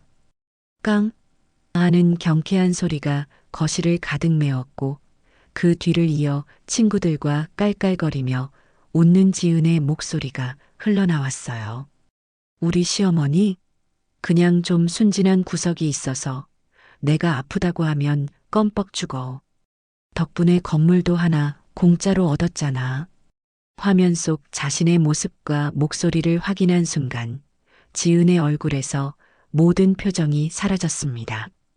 그 자리에 있던 것은 완벽한 사기꾼의 맨얼굴 뿐이었어요. 민규는 믿을 수 없다는 듯 텔레비전 화면과 아내의 얼굴을 번갈아 보며 뒷걸음질 쳤습니다. 그의 눈에는 깊은 절망과 배신감이 가득했죠. 모든 것이 끝났다고 생각한 순간 지은은 갑자기 돌변했어요. 그 아이는 자리에 주저앉아 우는 대신 정신 나간 사람처럼 웃기 시작했죠. 하하, 그래, 다 맞아. 다 내가 한 짓이다. 그래서 뭐, 어쩔 건데. 가면이 완전히 벗겨진 그 아이는 제게, 그리고 민규에게 온갖 저주와 악담을 퍼붓기 시작했습니다. 당신 같은 짠순이 시어머니 밑에서 내가 평생 그깟 칼국수나 팔면서 살 줄 알았어? 역겨워. 그리고 너, 이민교, 능력도 없으면서 맨날 엄마. 치마폭에 쌓여 사는 마마보이 주제에 너가 나한테 해준 게 뭐가 있는데. 그 추악한 민낯에 민규는 충격으로 단 한마디도 하지 못하고 그 자리에 얼어붙었어요. 저는 이 지옥 같은 광경을 끝내기 위해 자리에서 일어났습니다. 그리고는 미리 준비해둔 서류 봉투를 테이블 위에 던졌어요. 백승호 변호사의 직인이 찍힌 증여계약 해제 통지서였습니다. 이지은, 나는 오늘부로 너와 나의 며느리와 시어머니 관계를 끝낸다. 그리고 사기를 통해 부당하게 취득한 내 재산에 대한 반환을 정식으로 통보한다. 제 목소리는 분노나 슬픔이 아닌 차가운 금속성 소리를 띠고 있었습니다. 일주일의 시간을 주겠다. 그 안에 변호사를 통해 건물 소유권을 원상복구시켜라. 만약 응하지 않을 시 나는 너를 상대로 사기 및 재산 편취에 대한 형사 고소와 함께 소유권 이전 등기 말조 청구 소송을 동시에 진행할 것이다. 선택은 너의 몫이다. 제 마지막 선전포고에 지은은 그제야 현실을 깨달은 듯 웃음을 멈추고 악을 쓰기 시작했어요. 민규는 넋이 나간 사람처럼 그 자리에 주저앉아 버렸죠. 저는 더 이상 그 추악한 광경을 보고 싶지 않아 조용히 안방으로 들어와 문을 잠갔습니다. 문 밖에서는 한동안 지은의 비명과 울음소리가, 그리고 민규의 흐느낌이 뒤섞여 들려왔어요. 길고 길었던 폭풍 전야가 끝나고 마침내 진짜 전쟁이 시작된 것이었습니다. 제가 선전포고를 한 다음 날 저희 집은 마치 거대한 폭풍이 휩쓸고 지나간 것처럼 고요했어요. 그 고요함 속에서 저는 오히려 정신이 더 맑아지는 것을 느꼈죠. 더 이상 분노에 몸을 떨거나 배신감에 잠 못 이루는 밤은 없었습니다. 제 목표는 명확했고 이제는 그 목표를 향해 뚜벅뚜벅 걸어나갈 일만 남았으니까요. 아침 일찍 저는 백승호 변호사에게 전화를 걸어 지난밤의 상황을 모두 설명했습니다. 제 이야기를 다 들은 백 변호사는 예상했다는 듯 아주 차분한 목소리로 말하더군요. 잘하셨습니다, 어머님. 이제 상대방은 곧 변호사를 선임해서 저희에게 답변서를 보내올 겁니다. 아마 내용은 뻔하겠죠. 증여는 아무런 조건 없이 이루어진 것이며 어머님께서 변심하여 억지를 부리고 있다는 식으로 나올 겁니다. 골프를 친 것은 사실이지만 그것은 손목 재활을 위한 의사의 권유였다는 식의 터무니없는 주장을 할 수도 있고요. 하지만 걱정하실 것 없습니다. 그 모든 것은 저희의 예상 시나리오 안에 있으니까요. 백 변호사의 말은 현실이 되었습니다. 며칠 뒤 법무법인 정인이라는 곳에서 제게 두툼한 서류 봉투 하나를 보내왔어요. 바로 며느리 이지은 측의 공식적인 답변서였죠. 저는 돋보기를 꺼내 들고 그 내용을 천천히 읽어 내려갔습니다. 내용은 백 변호사의 말과 토씨 하나 다르지 않았어요. 본인의 의뢰인 이지은은 시어머니인 김수나 여사로부터 해당 건물을 조건 없이 증여받았음. 김수나 여사는 노안으로 인한 심경의 변화로 적법하게 완료된 증여를 번복하려 하고 있으며 이는 명백한 권리 남용임. 의뢰인이 골프를 즐긴 것은 사실이나 이는 손목의 유연성을 기르기 위한 재활치료의 일환이었으며 이는 담당 의사의 소견을 통해 입증할 수 있음. 오히려 의뢰인은 시어머니의 강압적인 식당일 요구와 폭언으로 인해 정신적인 고통을 받아왔으며 이번 소송으로 인해 막대한 정신적, 물질적 피해를 보았으므로 향후 명예훼손 및 무고에 대한 손해배상을 청구할 수도 있음을 알리는 바임. 기가 막혀서 말이 나오지 않았어요. 저를 아들 재산이나 탐내는 파렴치한 노인으로 며느리를 학대한 악독한 시어머니로 둔갑시켜 놓았더군요. 특히 재활치료를 위한 골프라는 대목에서는 실소가 터져 나왔습니다. 세상에 어느 병원에서 손목인대 늘어난 환자에게 재활치료로 골프채를 휘두르라고 한단 말인가요? 저는 당장 백 변호사에게 전화를 걸어 이 터무니없는 거짓말에 대해 분통을 터뜨렸습니다. 변호사님, 이것들 좀 보세요. 세상에 골프가 재활치료랍니다. 이런 새빨간 거짓말이 어디 있습니까? 수화기 너머의 백 변호사는 여전히 차분했어요. 어머님, 흥분하지 마십시오. 소송이란 본래 이런 진흙탕 싸움입니다. 상대가 더러운 물을 뿌릴수록 우리는 더 깨끗하고 단단한 증거로 맞서면 됩니다. 오히려 잘 됐습니다. 저들이 저렇게 터무니없는 거짓말을 할수록 재판부의 신뢰를 잃게 될 테니까요. 하지만 이성적인 판단과는 별개로 제 마음은 편치 않았습니다. 이 더러운 싸움이 시작되면서 가장 고통받는 것은 결국 제 아들 민규였기 때문이에요. 아들은 그날 이후로 자신의 신혼집에 들어가지 않고 가게의 작은 골방에서 지내기 시작했습니다. 며느리의 배신과 저의 단호한 태도 사이에서 아이는 완전히 길을 잃고 헤매고 있었죠. 며칠에 한 번씩 제게 와서는 매번 울먹이는 목소리로 같은 말을 반복했습니다. 엄마 제발 소송은 멈춰주세요. 네, 제가 다 잘못했어요. 지은이도 지금 엄청 반성하고 있어요. 다시는 안 그러겠다고 엄마한테 100번이고 1000번이고 사죄하겠다고 해요. 우리 이렇게까지 해야 해요?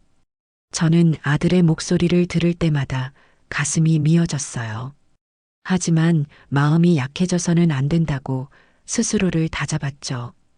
민규야, 그건 반성이 아니야. 자신의 재산을 잃을까봐 두려워하는 발악일 뿐이다. 진짜 반성하는 사람은 변호사를 사서 나를 정신병자 취급하는 답변서를 보내오지 않아. 엄마, 그건 지은이가 한 게 아니에요. 변호사가 멋대로 쓴 거라고요. 지은이는 지금 매일 울면서 후회하고 있어요. 밥도 제대로 못 먹고 잠도 못 자고 엄마 이러다 지은이 정말 큰일 나요. 아들의 말 속에는 아직도 며느리에 대한 미련과 연민이 남아 있었습니다. 저는 그런 아들에게 더 이상 상처를 주고 싶지 않아 냉정하게 말하고 등을 돌려야만 했어요.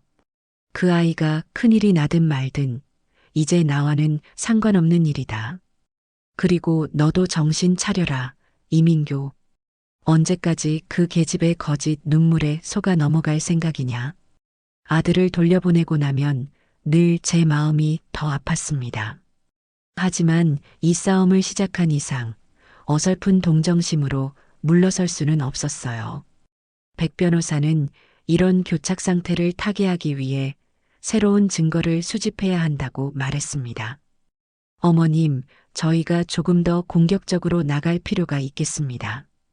이지은 씨의 과거 행적과 소비 패턴을 낱낱이 파헤쳐서 이번 사건이 우발적인 꾀병이 아니라 처음부터 계획된 사기극이었음을 입증해야 합니다. 백 변호사는 자신의 로펌과 연계된 신용정보 회사를 통해 지은의 모든 금융거래 내역과 신용카드 사용 내역을 조회하기 시작했습니다. 그리고 며칠 뒤 그는 놀라운 사실들을 알아내 저에게 알려주었어요. 이지은 씨는 아드님과 결혼하기 전부터 이미 여러 카드사와 캐피털에 막대한 빚을 지고 있었습니다. 수입은 변변치 않은데 명품 쇼핑과 해외여행으로 쓴 돈이 대부분이더군요. 아마 이 빚을 해결하고 자신의 사치스러운 생활을 유지하기 위해 계획적으로 아드님에게 접근했을 가능성이 매우 높습니다. 그뿐만이 아니었어요. 백 변호사가 고용한 사람이 알아낸 바에 따르면 지은은 손목을 다치기 훨씬 이전부터 강남의 유명 골프 아카데미에서 수백만 원짜리 개인 레슨을 꾸준히 받아왔다고 해요. 손목이 아파서가 아니라 상류층 사회에 진입하기 위한 수단으로 골프를 배워왔던 거죠. 그리고 저희가 이지은 씨의 이전 직장 동료 몇 명과 접촉했습니다. 그들의 증언에 따르면 이지은 씨는 평소에도 나는 평범한 남자랑 결혼해서 아등바등 살 생각 없다. 무조건 돈 많은 남자 잡아서 인생 역전할 거다라는 말을 입에 달고 살았다고 합니다. 새롭게 드러나는 사실들은 제가 상상했던 것 이상으로 충격적이었습니다. 며느리는 단순히 허영심 많은 아이가 아니라 제 아들과 제 재산을 노리고 접근한 전문적인 사기꾼에 가까웠어요. 저는 이 모든 자료들을 정리하며 다시 한번 마음을 다잡았습니다. 이것은 더 이상 집안 싸움이 아니었어요. 제 아들의 인생을 구하고 제 남은 삶을 지키기 위한 처절한 싸움이었습니다. 소송은 지지부진하게 흘러갔어요. 저희가 새로운 증거를 제출하면 상대방은 또 다른 거짓말로 반박하는 서면을 보내왔죠. 시간은 하염없이 흘러갔고 그 사이 제 아들은 점점 더 피폐해져 갔습니다. 한 번은 민교가 가게로 저를 찾아왔어요. 며칠은 굶은 사람처럼 헬쑥한 얼굴로 제 앞에 무릎을 꿇고 애원했죠. 엄마, 제가 다 잘못했어요. 엄마 말씀대로 제가 어리석었어요. 하지만 지은이도 불쌍한 사람이에요. 어릴 때 부모님 없이 힘들게 자라서 그래서 돈에 더 집착하게 된 거라고요. 엄마가 한 번만 용서해 주시면 안 돼요? 저는 무릎 꿇은 아들을 차마 바라보지 못하고 고개를 돌렸습니다. 민교야, 사람의 본성은 쉽게 변하지 않는다. 지금 너가 동정심으로 저 아이를 용서하면 너는 평생 저 아이의 발목에 잡혀 살게 될 거다. 일어나거라. 너가 이럴수록 내 마음만 더 비참해질 뿐이야. 저는 아들을 일으켜 세워 돌려보냈지만 그날 밤 혼자 소주를 마셨습니다. 제 아들이 저렇게 망가져가는 모습을 보는 것이 며느리에게 배신당한 것보다 몇 배는 더 고통스러웠어요. 하지만 저는 멈출 수 없었습니다. 이 지리멸렬한 싸움의 끝에서 제 아들이 비로소 진실을 마주하고 깨어나기를 바랄 뿐이었죠.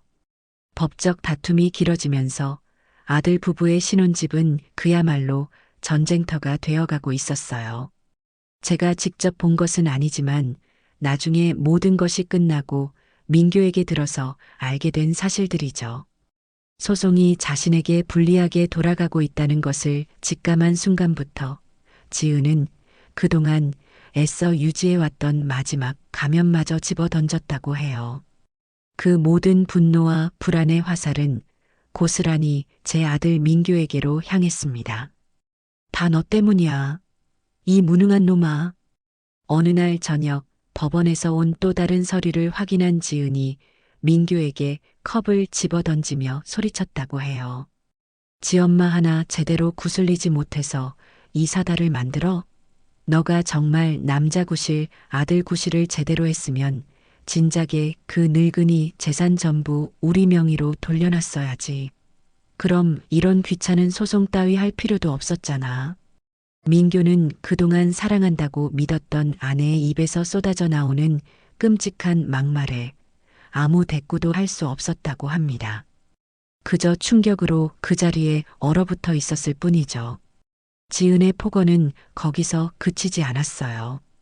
너는 대체 너의 능력으로 나한테 해준 게 뭐가 있어? 결혼할 때 당신 엄마 돈으로 그 손바닥만 한 아파트 하나 달랑 해준 게 전부잖아.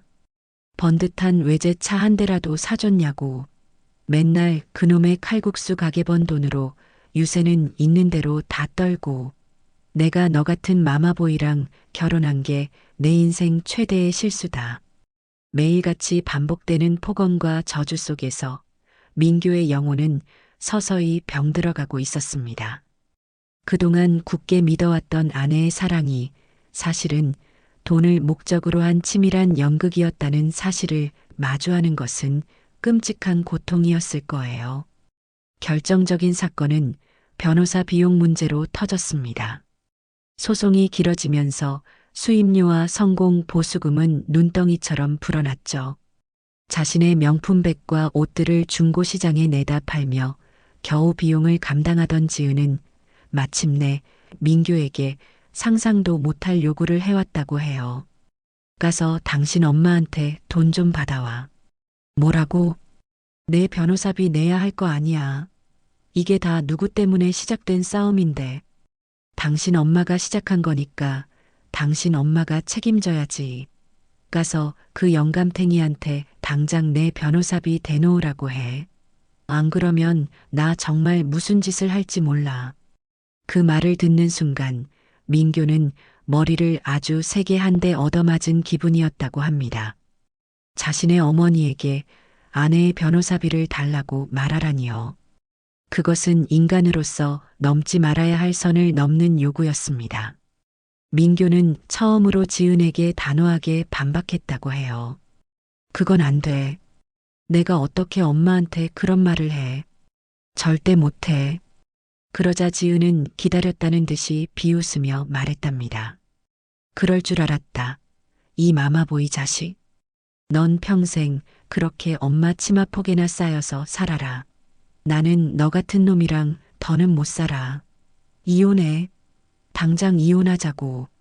그날 두 사람은 집안이 떠나가라 싸웠고 민규는 그 길로 집을 뛰쳐나왔다고 합니다.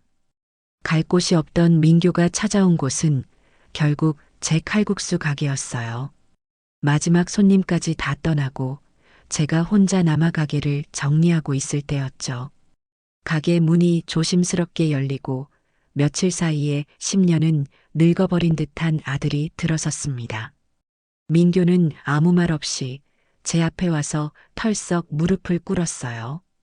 그리고는 어린아이처럼 서럽게 울기 시작했습니다. 저는 그런 아들을 다그치거나 나무라지 않았어요.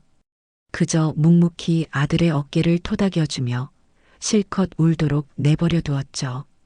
한참을 울던 민규는 마침내 고개를 들고 저를 보며 말했습니다. 엄마, 내가 다 잘못했어요. 내가 너무 어리석었어요. 저는 그제야 아들의 손을 잡고 일으켜 세웠습니다. 그리고는 가게의 작은 방으로 데리고 들어갔죠. 저는 그동안 제가 왜 이 싸움을 시작할 수밖에 없었는지 아들에게 모든 것을 보여주기로 마음먹었습니다. 이것이 제 아들이 진실을 마주하고 자신의 삶을 되찾을 수 있는 마지막 기회라고 생각했어요. 저는 조용히 앉아 그동안 백 변호사와 함께 모았던 자료들을 하나씩 꺼내 민규 앞에 펼쳐놓았습니다. 민규야, 이건 이지은이라는 사람이 너와 결혼하기 전부터 가지고 있던 빈 내역서다. 너를 만나기 훨씬 전부터 그 아이는 자신의 분수에 맞지 않는 사치스러운 생활을 해왔어. 이건 그 아이가 손목을 다치기 6개월 전부터 골프 아카데미에서 개인 레슨을 받은 기록이고, 그리고 이건 그 아이의 전 직장 동료들의 증언이야. 너를 만나기 전부터 돈 많은 남자를 물어서 인생을 바꿔보겠다는 말을 입에 달고 살았다고 하더구나. 저는 감정을 싣지 않고 마치 보고서를 읽어내려가듯 차분하게 설명했습니다.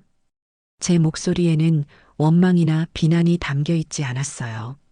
오직 차가운 사실만이 존재할 뿐이었죠. 민규는 서류들을 하나하나 확인하며 얼굴이 점점 더 하얗게 질려갔습니다. 마지막으로 저는 민규의 눈을 똑바로 쳐다보며 말했어요.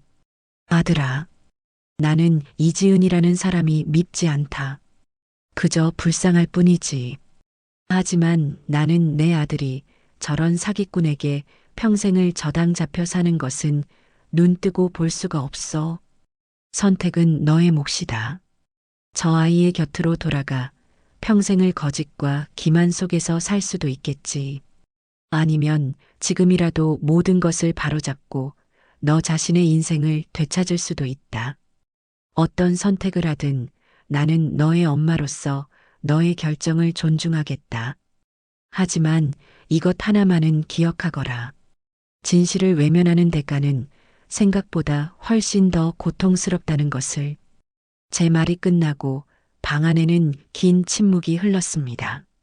민규는 한참 동안 고개를 숙인 채 아무 말이 없었어요. 어깨가 가늘게 떨리고 있는 것이 보였죠. 잠시 후 민규는 마침내 고개를 들었습니다. 아들의 눈에는 더 이상 혼란과 갈등이 아닌 슬픔과 후회, 그리고 단단한 결심이 담겨 있었습니다. 어머니, 제가 어떻게 하면 될까요? 어떻게 해야 이 모든 걸 되돌릴 수 있을까요? 아들의 입에서 나온 그 말에 저는 비로소 안도의 한숨을 내쉴 수 있었습니다. 제 아들이 드디어 그 긴 악몽에서 깨어난 것이었습니다. 저는 아들의 손을 꼭 잡고 말했어요. 혼자서 힘들어하지 마라. 이제 내 곁에는 엄마가 있고 우리를 도와줄 사람도 있다. 그날 밤 저는 백승호 변호사에게 전화를 걸었습니다. 그리고는 민규를 바꿔주었죠. 민규는 수화기를 통해 자신이 아내 이지은의 사기 행각에 대해 모든 것을 증언하겠다고, 어머니의 편에 서서 싸우겠다고 분명히 말했습니다. 제 아들이 드디어 어둠의 터널을 지나 빛을 향해 첫걸음을 내디딘 순간이었습니다. 아들 민규가 제 편에 서기로 결심한 순간 이 길고 지루했던 싸움의 추는 급격하게 저희 쪽으로 기울기 시작했어요. 백승호 변호사는 민규라는 결정적 증인을 확보하자마자 곧바로 법원에 조정을 신청했습니다.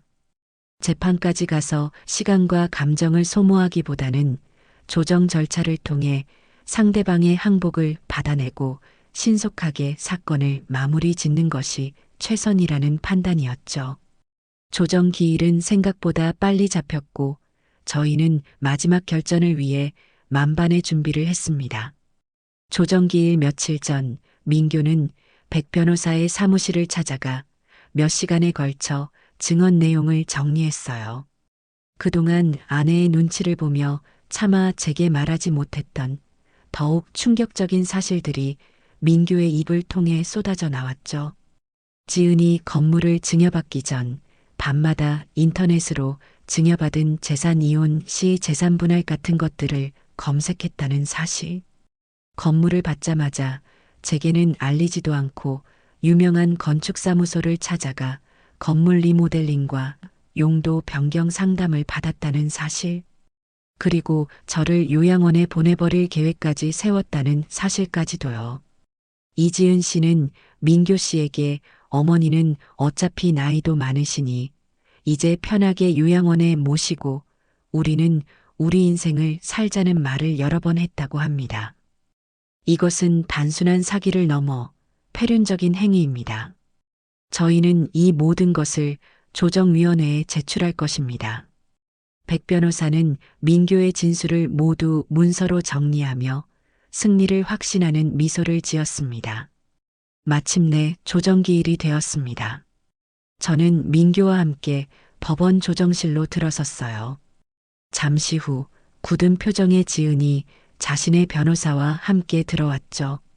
지은은 저와 민규가 나란히 앉아 있는 것을 보고는 순간적으로 당황하는 기색이 역력했습니다. 아마 민규가 제 옆에 앉아 있을 것이라고는 상상도 못했던 모양이에요. 하지만 이내 표정을 바꾸고 저를 경멸의 눈빛으로 쏘아보더군요. 조정은 중년의 조정위원 앞에서 진행되었습니다. 먼저 양측 변호사가 사건의 개요에 대해 간략하게 설명했죠. 지은 측 변호사는 여전히 조건 없는 증여였으며 부부 사이가 파탄난 것은 시어머니의 과도한 간섭과 모욕 때문이다라는 기존의 주장을 반복했습니다. 그의 주장이 끝나자 백 변호사가 조용히 자리에서 일어났습니다. 조정위원님, 저희 측에서는 이 사건의 가장 중요한 증인이자 피해자인 피고 이지은 씨의 남편 이민교 씨의 진술을 먼저 들어보고 싶습니다. 백 변호사의 말에 지은과 상대편 변호사의 얼굴이 딱딱하게 굳어졌어요.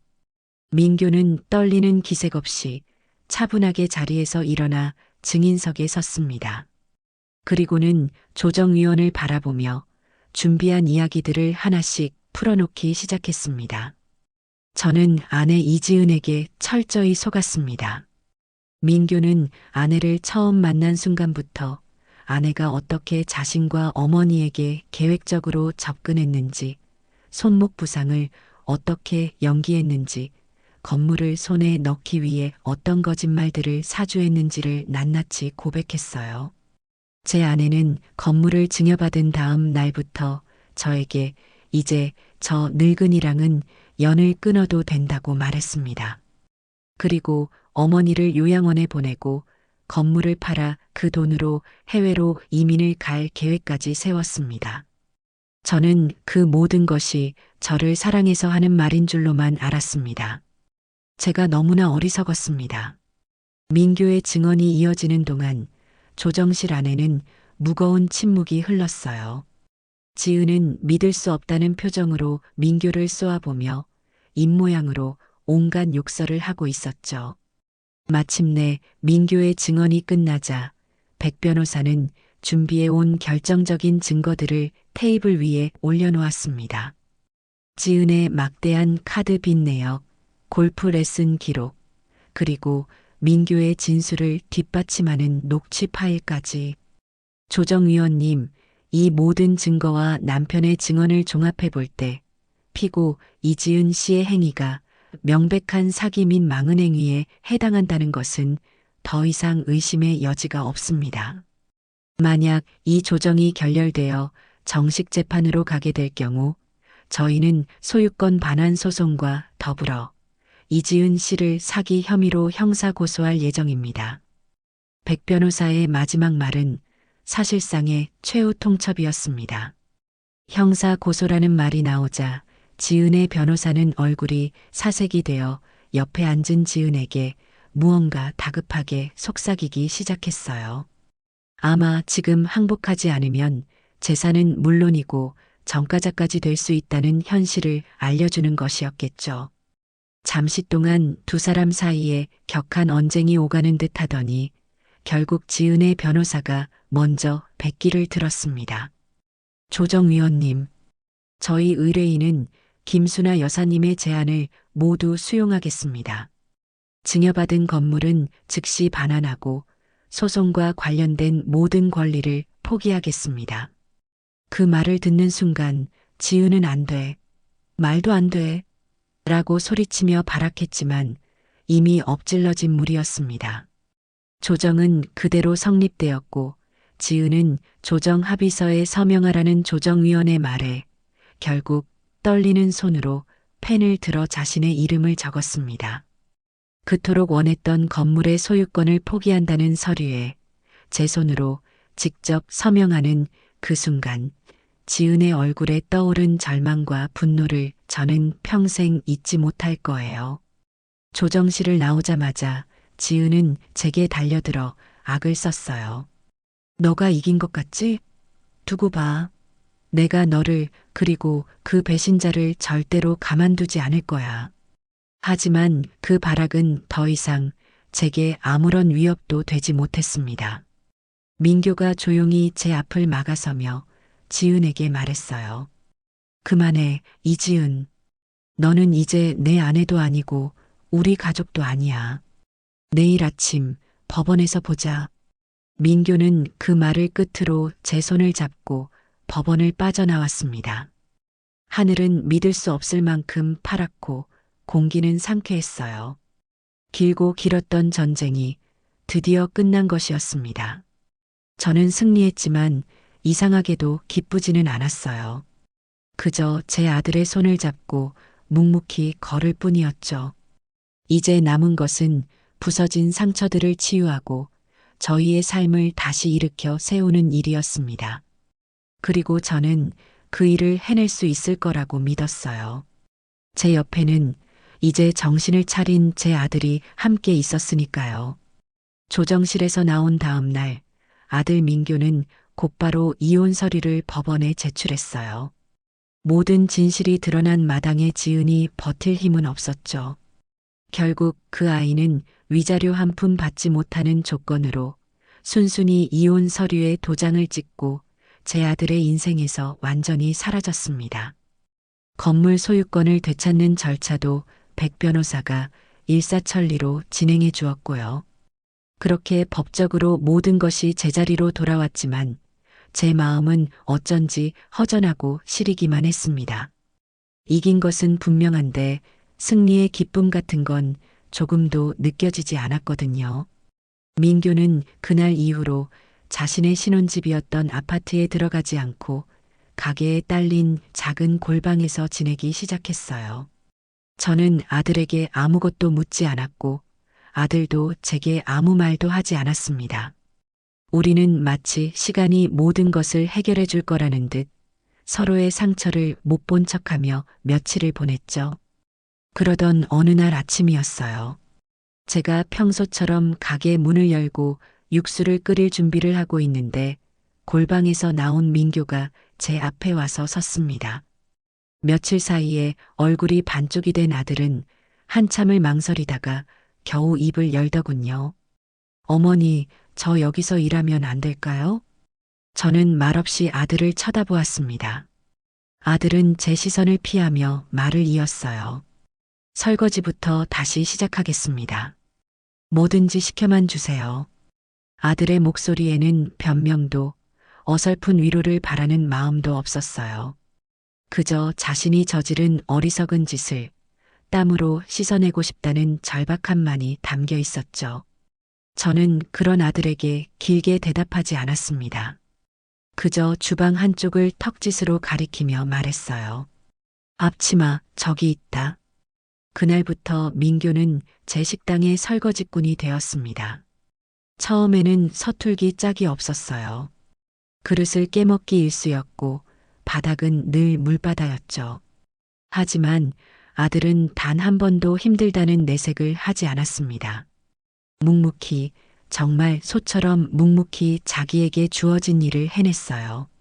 점심 장사가 끝나고 제가 잠시 허리를 펴려고 의자에 앉아 있으면 아들은 조용히 다가와 제 어깨를 주물렀습니다. 저는 아들의 손길을 피하지는 않았지만 따뜻한 말을 건네지도 않았어요. 제 마음속에 박힌 못은 그리 쉽게 빠질 수 있는 것이 아니었으니까요.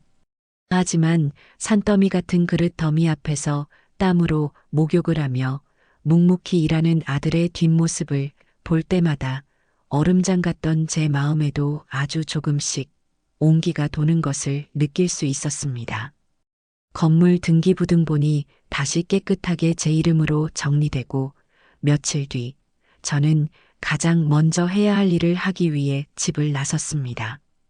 바로 1층 꽃집의 박씨 아주머니를 찾아가는 일이었죠. 제가 가게 문을 열고 들어서자 박씨 아주머니는 저를 보고는 화들짝 놀라 어쩔 줄을 몰라 했어요. 아마 제가 가게를 비우라는 최후 통첩이라도 하러 온 줄 알았던 모양이에요. 사장님, 어쩐 일이세요? 저는 불안에 떠는 그분의 손을 꼭 잡고 준비해간 음료수 병을 테이블 위에 올려놓으며 말했습니다. 아주머니, 그동안 마음고생 많으셨지요. 저 때문에 괜한 고생만 하셨네요. 정말 미안합니다. 아니에요, 사장님. 그런 말씀 마세요. 그나저나 가게는 어떻게 되는 건가요? 제가 벌써부터 방을 좀 알아보고는 있는데 박 씨 아주머니는 말을 하면서도 금방이라도 울음을 터뜨릴 것 같은 얼굴이었어요. 저는 그 모습을 보며 돈 몇 푼에 눈이 멀어 사람을 벼랑 끝으로 내몰았던 며느리의 얼굴이 겹쳐 보여 또 한 번 치가 떨렸습니다. 저는 아주머니의 손에 힘을 주며 단호하고 분명하게 말했어요. 아주머니, 이제 아무 걱정 마세요. 이 건물 다시 제 것이 되었습니다. 네, 정말이세요, 사장님? 그럼요. 그러니 월세 걱정 같은 거 하지 마시고 예전처럼 편하게 장사하세요. 월세 올릴 일 앞으로 절대 없을 겁니다. 제 말에 박 씨 아주머니는 끝내 참았던 눈물을 터뜨리고 말았습니다. 그분은 제 손을 붙들고 어린아이처럼 엉엉 울며 몇 번이고 고맙다고, 정말 고맙다고 말했어요. 그 눈물을 보니 비로소 제 숨통이 조금 트이는 것 같았습니다.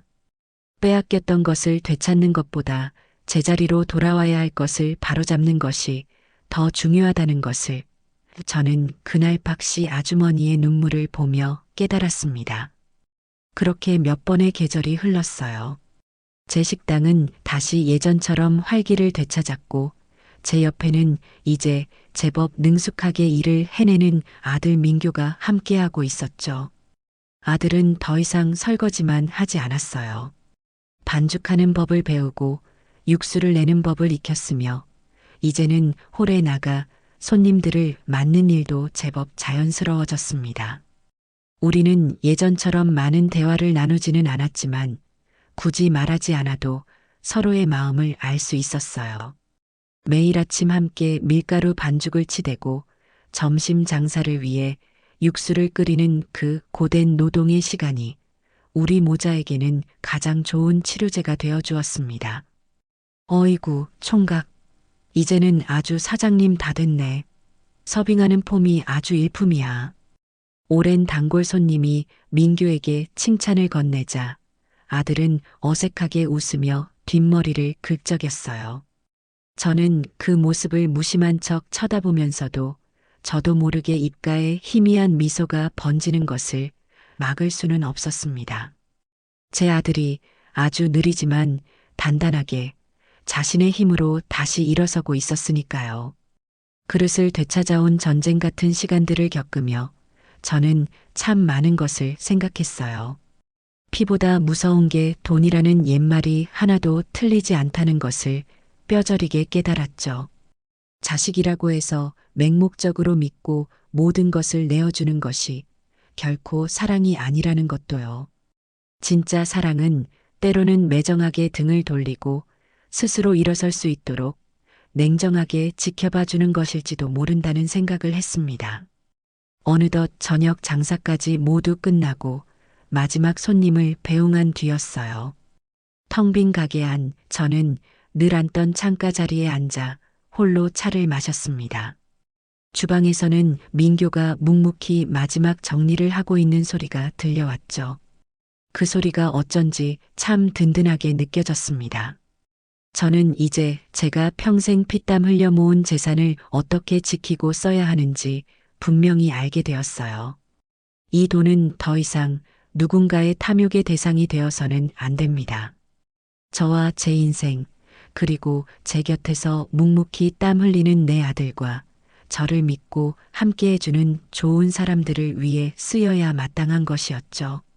따스한 차의 온기가 온몸으로 퍼져나갔습니다. 시끄러웠던 폭풍이 지나가고 찾아온 고요함 속에서 저는 비로소 진정한 평화를 느꼈어요. 제 인생의 주인은 남편도 자식도 아니었습니다. 바로 저 자신이었죠. 그래, 내 인생의 주인은 바로 나, 김순아다. 저는 나지막이 중얼거리며 아주 오랜만에 마음 편히 미소 지었습니다.